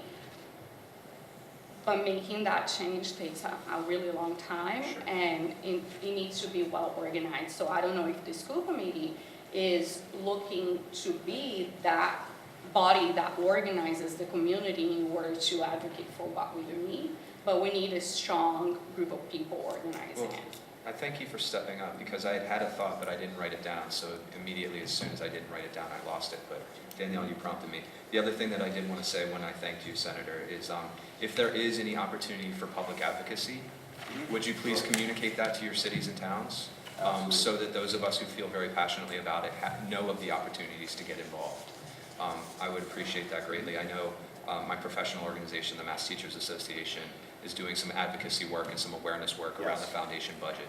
And that's one way that I'm personally getting involved, but from a community-based level, I'd really appreciate any awareness opportunities to be communicated. Absolutely. Thanks. Can I ask a question? For the emergency relief fund that we received last year, I know they saved us in a way. What else, how did we use that money? And in this coming year, if we don't get the emergency fund, what does that mean? What are we gonna lose? So what was created that could potentially go away? So, The OASIS The OASIS program. program at the high school. Is that the only thing we use that money for? Yeah. Yeah. I was going to say, if you weren't prepared to answer the question, I was going to encourage the two of you to have a sidebar Sorry. at some point to Yep. get that. Yeah. But since we had that information, For what it's worth, there's another bill to put a moratorium on MCAS. Nice work. Nice. Saying all the right things. I don't think it's a good assessment of student learning. thank you. I agree. Very true.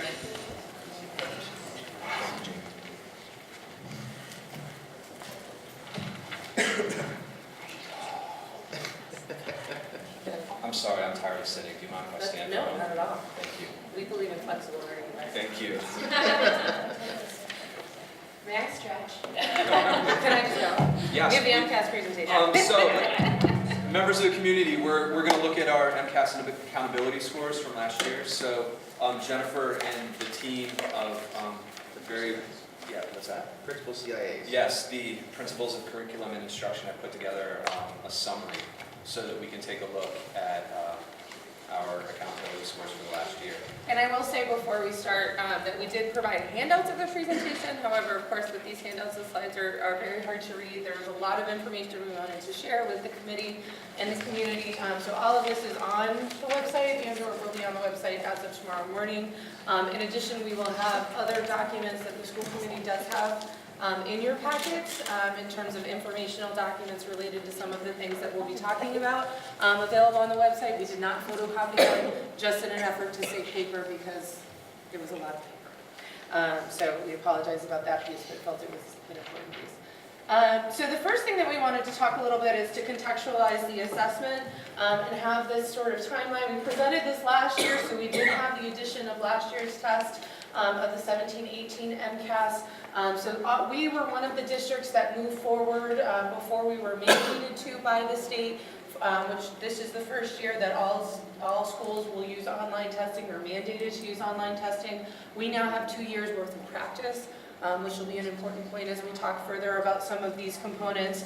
But the other component that I think is important in here, and we discussed this last year as well, is that because of the change in the assessments, some of the longitudinal data that we would like to be able to use to do some analysis gets a little wonky. Exactly.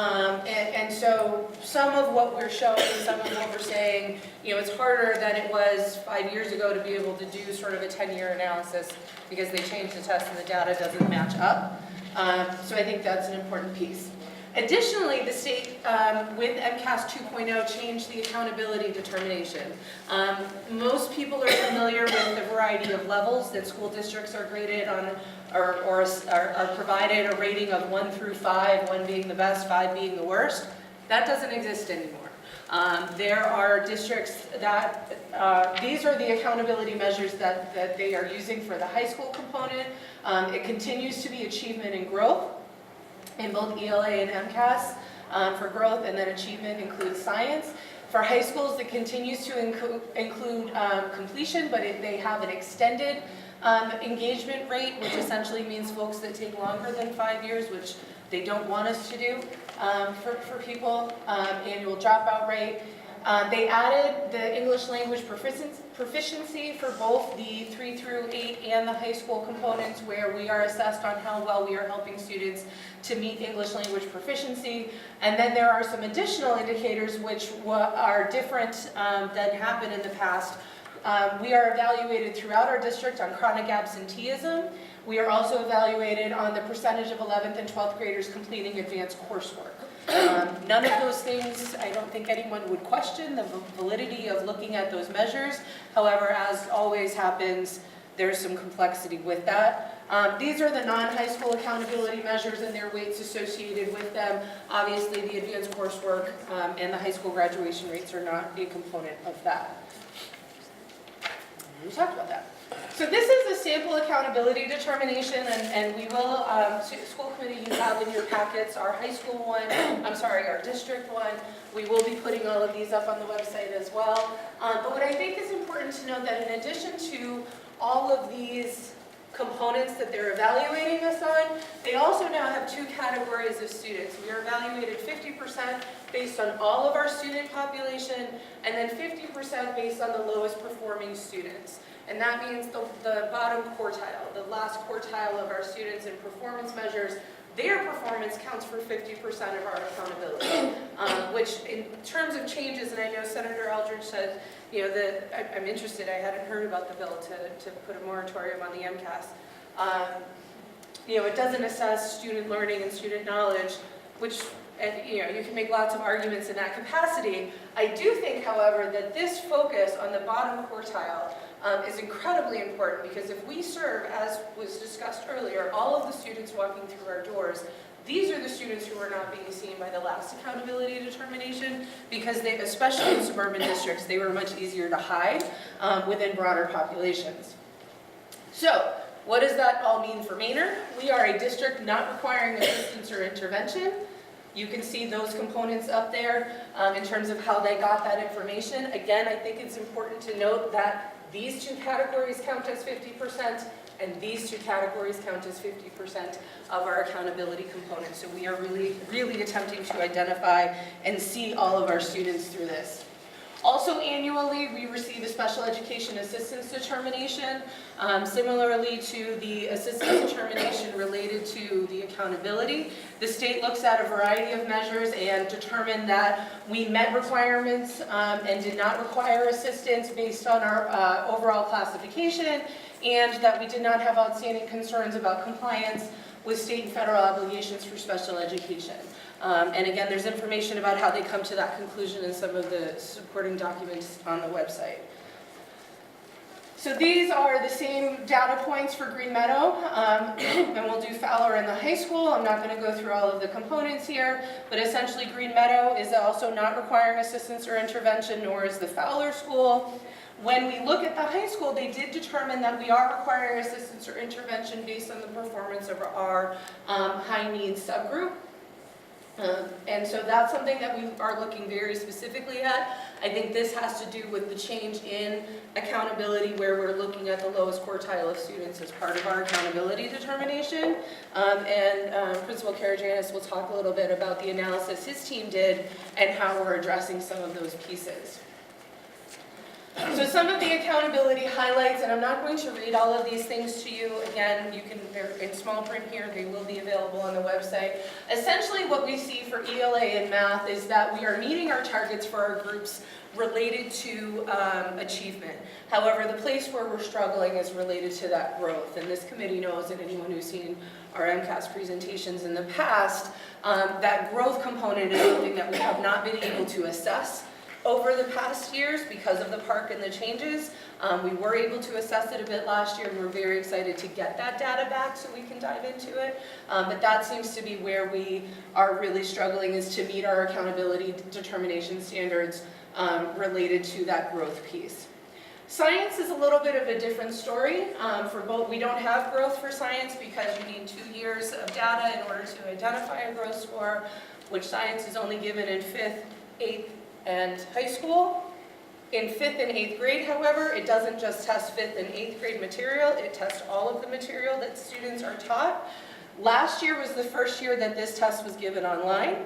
It was also the first year where we were assessed on the new standards that were put in place 2 years prior.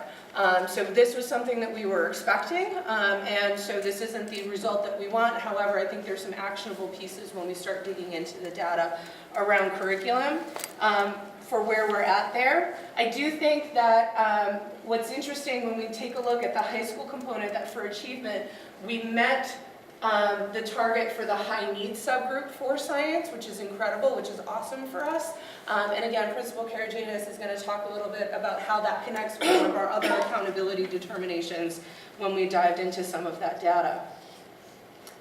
So these next pieces, these are other accountability measures, and Mike, Principal Barth, you're going to talk through our successes, our celebrations. Well, sometimes we take it for granted, but one of the things I wanted to thank families for, those of you here, anybody watching on TV, is that we met our participation requirements. So one of the things that it's easy to think we sort of have a captive audience here of kids, and we'll give them all the MCAS, but believe it or not, it can be challenging to get some kids in to take the test who might be out for extended illnesses or even vacations or other reasons. And in other districts, they've had problems with families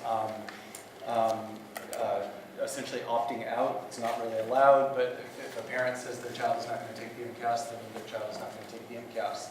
And fortunately in Maynard, we haven't had that problem to the extent that we would be deemed, where we would be deemed by the state for it. So we're required to have 95% participation on MCAS. And so if you think about it in Maynard, it's about 100 kids a grade as you go through the grades, right? So if we had 5 students that didn't take it in a year, that would already get to our 5%. So it's important that we get 95% participation on MCAS, and we got there. So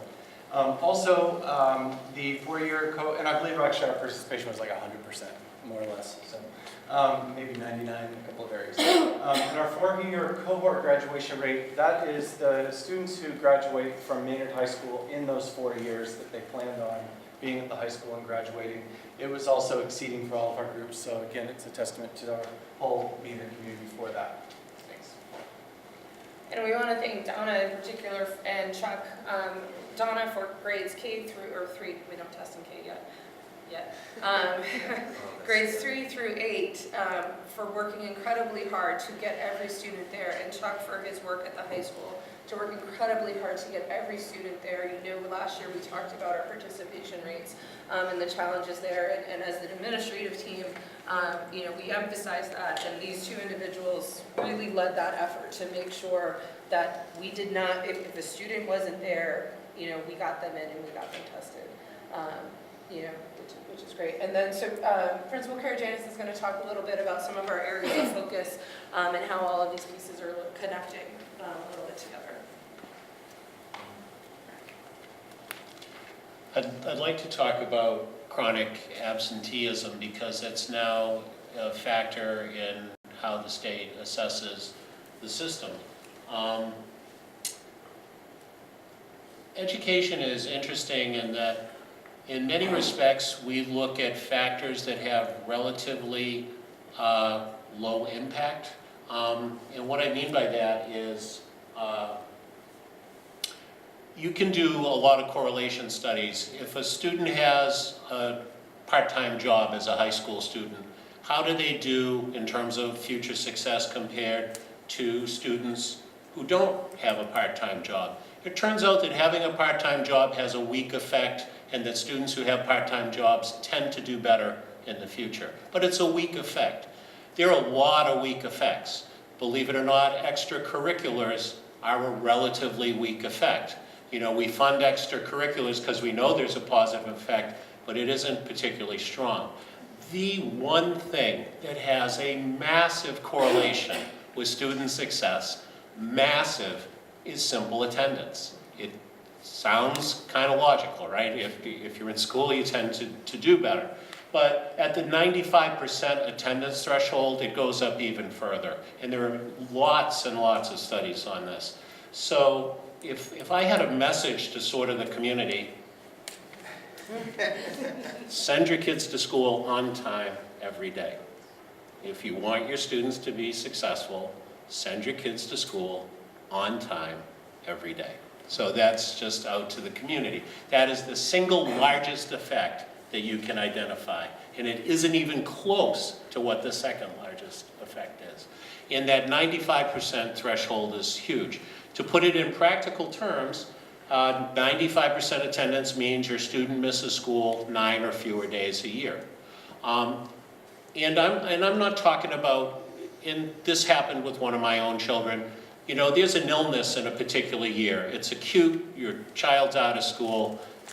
It happens. That's not what I'm talking about, okay? But if your student is missing 10% of school, which is 18 days or close to that, every single year, there's not that much flu.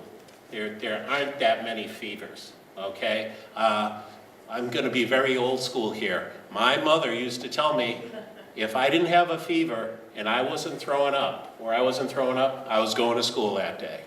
Okay, there's no, my head's a little fuzzy today, Ma, can I stay home? And everybody tries it. It's just not how it works, okay? If you want your students to be successful, get them there. And I'm going to relate this to some of the data we just saw. We saw that in science, one of our subgroups is labeled as a at-risk subgroup, actually exceeded on the science scores. They exceeded their targets in science scores. They were the only subgroup in the high school that exceeded their attendance target. I don't think that's an accident. You know, so if all of our subgroups were exceeding the attendance target of 95%, I suspect that alone would show massive movement. So I don't want to paint a bleak picture, but I think at the high school what we're seeing is the students that are in, let's say, the top quarter of our class, their attendance is outstanding. The students who are sort of in the middle, their attendance tends to be like, okay. The students that are struggling the most, their attendance tends to be the worst. And we've targeted this in a variety of ways. So I want to talk, you know, so what do we do with this data? We meet weekly, and we've been doing this for several years now. We meet weekly and with our guidance team, and we review the students in the high school. One of the things we look at every week is attendance. If we see a student is starting to show some weakness in attendance, we're contacting homes. We are referring students for additional services. We're trying to identify if the student is missing school, is it because we're not giving them what they need? Is that a factor involved? So we're trying to identify students who need additional service in counseling or tutoring. And we're doing this on a weekly basis. We send out phone calls and letters and make phone calls home now on a very regular basis. So we really are targeting this very closely. So I'm going to wrap up on attendance there. But again, I guess my message to parents would be, you know, I know the airfares are cheaper the week after February vacation. Don't do it, pay the money, or go in the summer, okay? Just sorry, I'm just saying that's how it is. I mean, it's cheaper airfare for me too, but it's just not how it happens. So I know I'm being a little strident about this, but that's intentional because it shows up in the data and it shows up in studies that have been done numerous times and have been replicated numerous times. I think in terms of our lowest performing subgroups, we noticed a particular challenge with English learners. That is really what resulted in some of our categories of not meeting expectations. About 4 years ago, the high school had one English language learner in the high school. I think at one point, about 5 years ago, for a semester, we were at 0. We're currently up to 18 students who are English language learners at the high school. And when they took their MCAS tests, what we noticed, particularly in the English language arts scores, were we had several students miss their qualifying MCAS score by 2 points, basically the smallest possible margin. And when we looked at their data further, the points they were losing were largely in the written sections of the MCAS exam. So what we're looking now is to target writing in particular with our English language learners, because we know that if they do just a bit better on their long essay, if they do just a bit better on their short responses, in fact, that'll turn that category over. So those are a couple points that I wanted to make, and I'll turn it back over at this point. Thank you. So the last area of accountability is the high school advanced coursework. Again, school committee members, I believe in your packet you have a list of what counts as advanced coursework for the state. The state, when they came out with this accountability determination, said that it would be a variety of courses, and of course it would not be just advanced placement classes. However, if you look at the list, it's all advanced placement classes. So I think the point of sharing that information with you, we've highlighted, and again on the website we'll have information highlighted about which courses we do provide, and as you will talk about with Superintendent Girardi's goals, one of them is dual enrollment, which is something that we are continuing to encourage. We are continuing to encourage the advanced placement.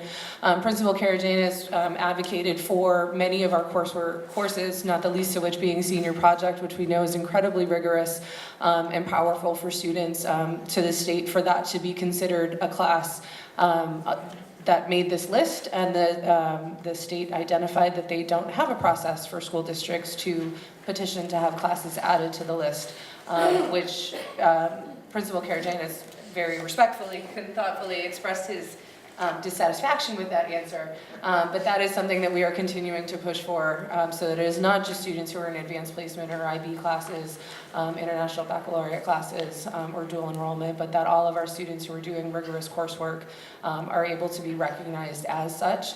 There was something similar, we had talked about the Look Act, the Look legislation for English learners and the seal of biliteracy, where they identified that there would need to be an assessment to determine that a student was sufficiently literate in both languages. We would use the MCAS for English and then something else, and they said it would not be the AP exam, but the only test that they have given us is the AP exam. So if you are talking with anyone about those pieces, we'd appreciate if there was maybe a broader swath of looking at high achievement. A sense of sort of how we're addressing those components. First, who is in the high needs subgroup? And you can see the identification of students who are in these different demographic groups fit into that high needs subgroup. We do receive several reports from the state. This is an example of one where it identifies for us the percent of students meeting or exceeding expectations broken out by subgroup, and then all the way down through including student growth percentiles. This is, again, a 3 through 8. We looked at this for grades 3 through 8, grades 10, and then each grade, grade 3, grade 4, grade 5 for ELA, math, and science, as we had that data available, both as an administrative team and our instructional leadership team, which is our teacher leaders. This is where we started our analysis, and how, as Principal Karajanis identified, that their team found that the students who were experiencing particular difficulty were in the EL category. We also take a look at our growth distributions, and again, this is a growth distribution that is disaggregated by economic status here, to look and see where our students are falling. Unlike this report, which does provide for us what the percentages was and the student growth components, the student growth and the meeting and exceeding expectations by all of the categories.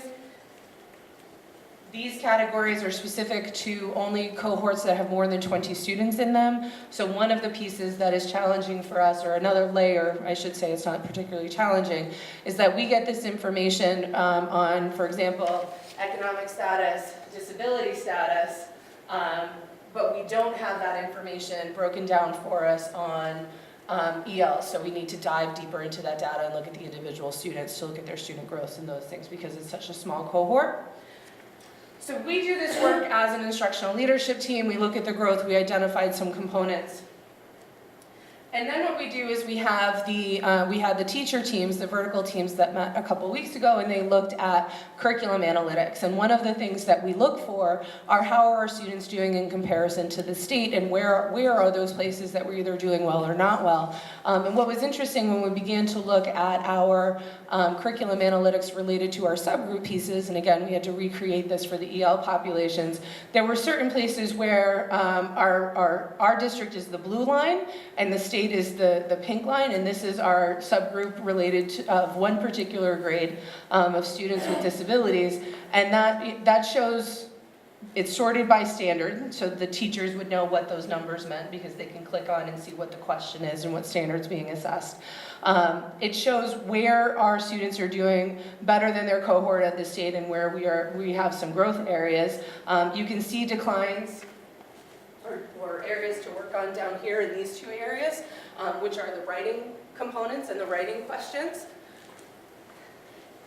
which is something that we've identified. And this is our economically disadvantaged students. And I think what's interesting to note, and this is what our teachers did, is in looking at this information, where the subgroups were performing better than the other subgroups. And so where, again, as Principal Karajanis mentioned for the EL students at the high school, while we know we need to target writing for all of our students because we are much lower than we would like to be there, that particular group needs some immediate intervention, and he talked about that work.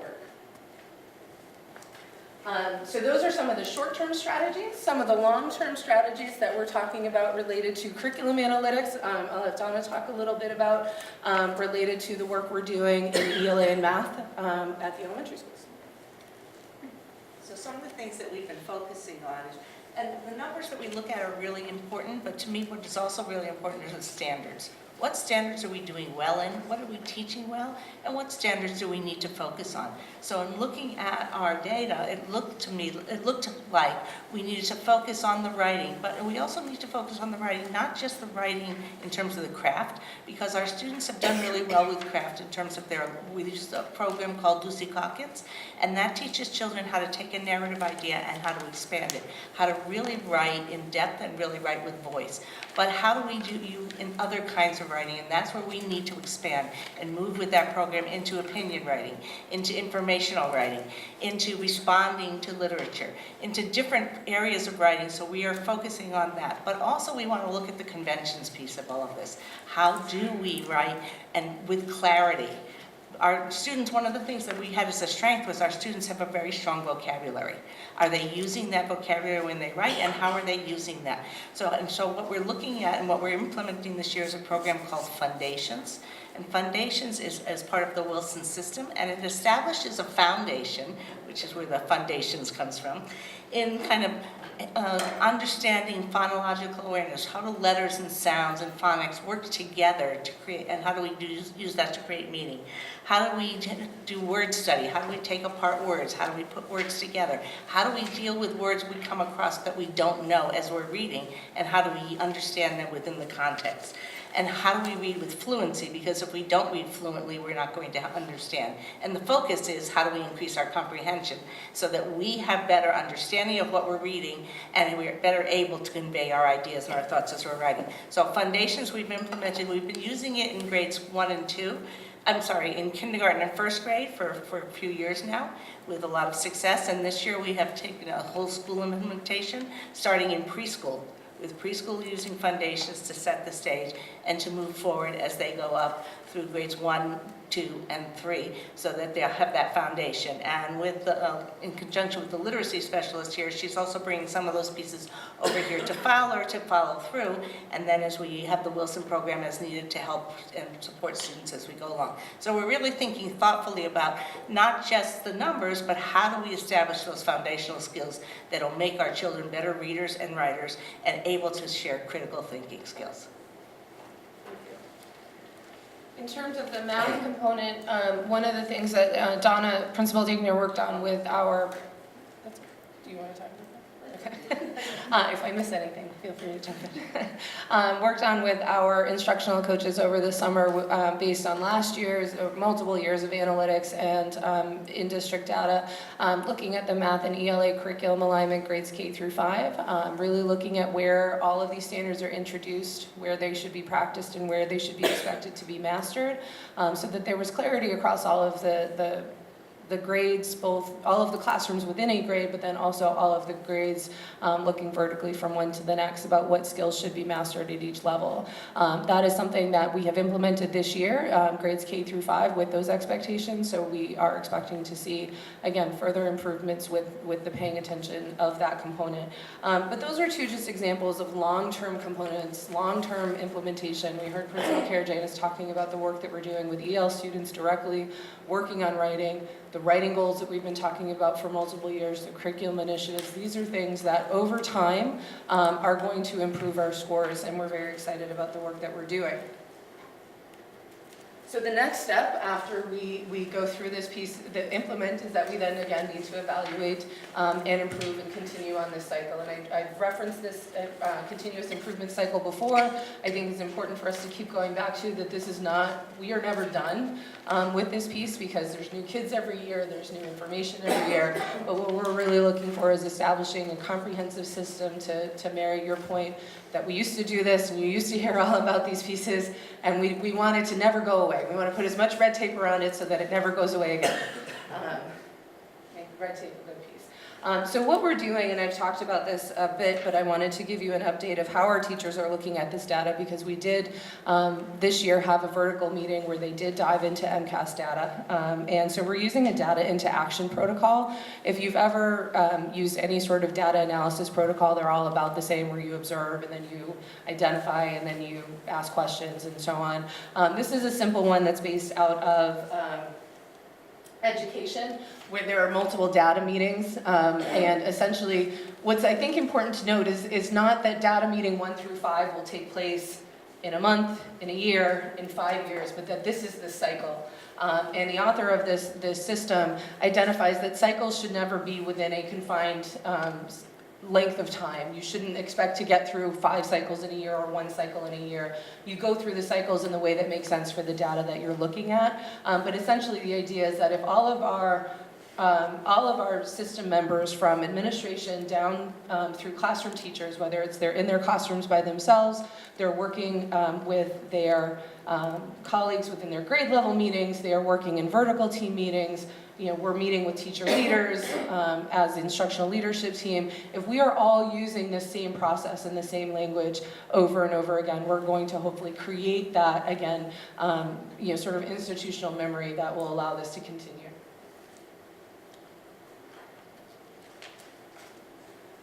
To give you a flavor of what that looks like, the first part of the data meeting is to look at the data, and we use what's called a notice and wonder protocol. It is a protocol where you look at the data and you simply identify what you see without conversation, and then you ask questions, you do wondering about it in separate steps so that you're not jumping to conclusions. These are just some examples of the notice components from the teacher leaders. And then from, again, those notices, they begin to identify wonders. And this is just a small sampling of the questions that they began to ask. And this notice and wonder protocol we did prior to the vertical meeting, so that when the teacher leaders led those vertical team meetings, they would have this analysis as a basis to then lead the analysis with and participate in the analysis on the curriculum analytics.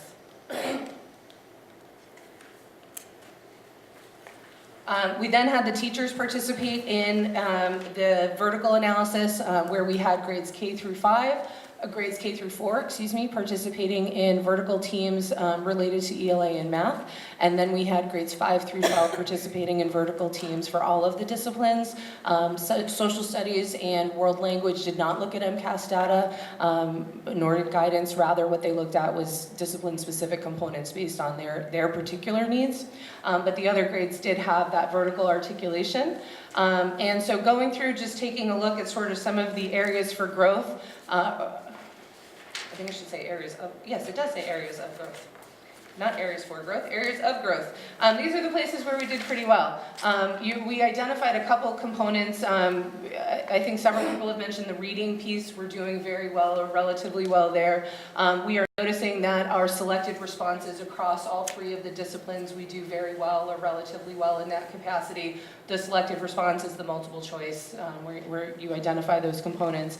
It's when we begin to get into some of the more deep pieces where students are being asked to apply their knowledge to novel situations that we see some increased challenge.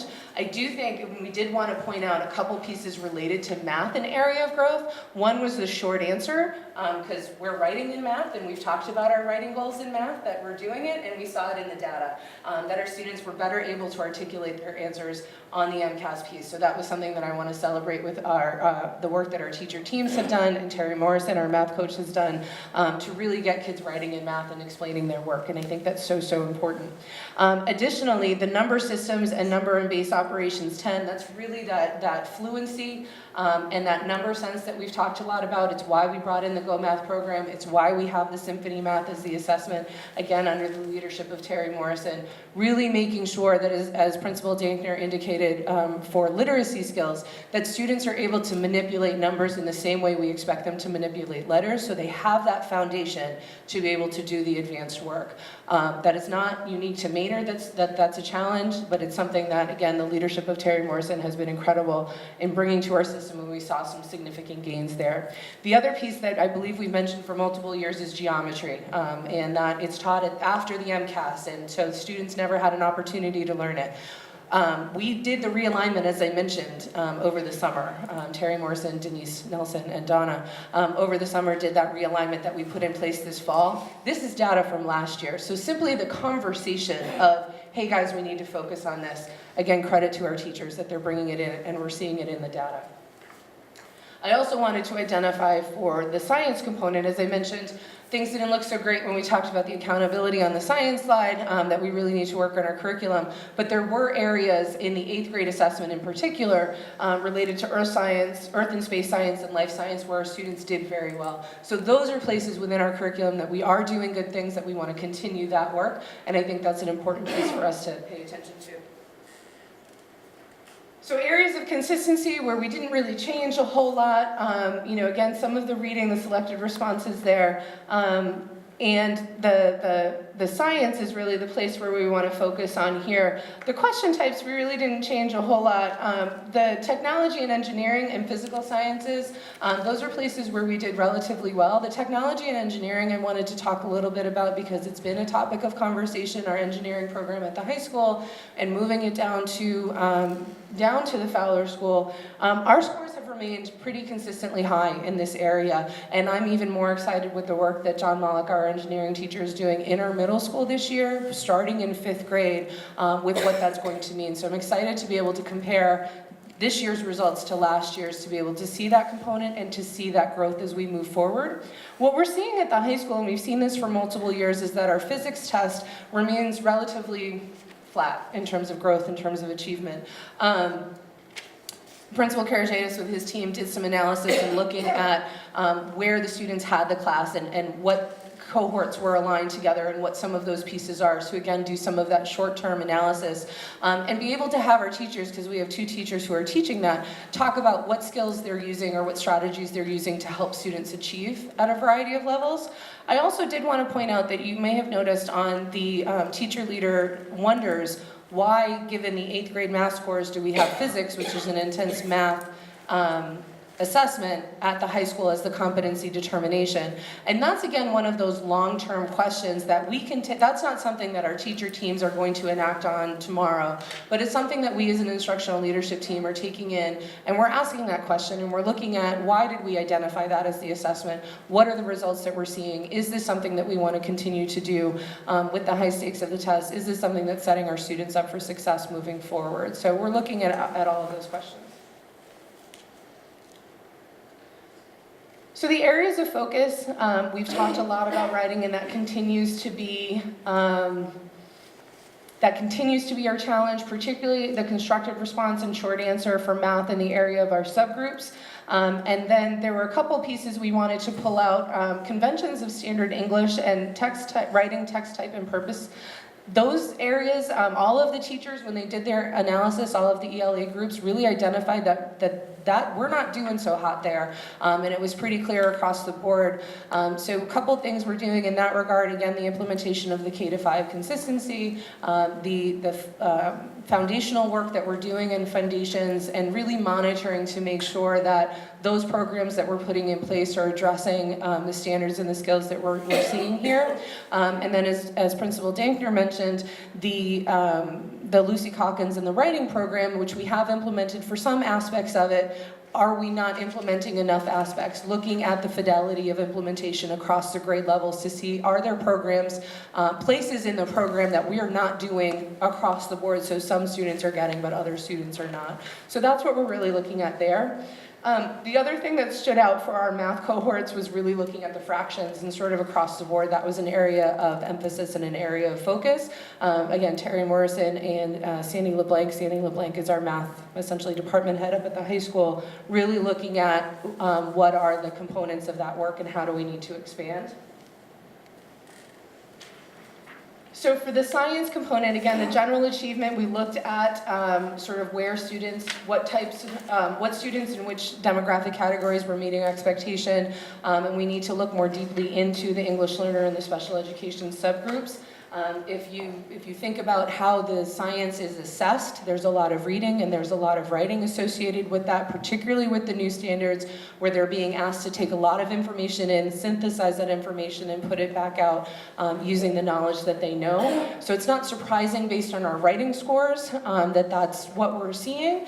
And so what we really want to do is to work not only on sort of writing across the board, but also looking at discipline-specific writing, discipline-specific reading, making sure that we're giving all of our students strategies so that they can decode that text, so that they can look at the information that's there and talk to some of the pieces in that capacity. So those are, again, some of the short-term pieces that we're implementing with specific groups. The test-specific components, the grade 5 results really indicated a need to finalize our grade 5 science curriculum. As you may recall, over the last several years, we've talked about the nature-based science program, talked about those curriculum mappings, and it's time for us to identify, here's the scope and sequence, here's the box, and put that in place. So that is work we'll be doing this summer with teachers who would like to do that work. To finalize that component similar to the work they did in math and ELA last summer. And then at the high school, again, we're pretty consistent with the physics assessment, but we're wondering and asking some questions about how we can get better and what are the strategies that we need in order to move the needle there. And our teams, both our science team and our high school team, are looking at that specifically. I wanted to give this example because this to me really represents sort of exactly what we want to be doing and what our teacher teams are doing when they look at this data. So this is from the 5 through 12 math group, and essentially what they identified, so once you do your Notice and Wonder protocol, you then ask an exploratory question, and that question is the question that will guide all of your analysis from there on out. So their exploratory question was, if we target foundational math skills, can we close gaps and improve learning?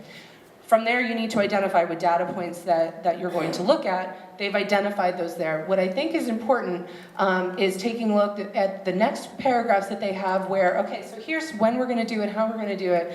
But in the bold, and I didn't bold this, the person who sent the email did, since we are looking at whether working on math fact fluency closes gaps in learning, the data should include more than just math fact fluency data. Did working on math fact fluency improve student learning involving one-step equations, involving ratios, etc.? So our teacher teams are really looking at this in a complex way to ensure that your students are able to demonstrate the essential knowledge and skills.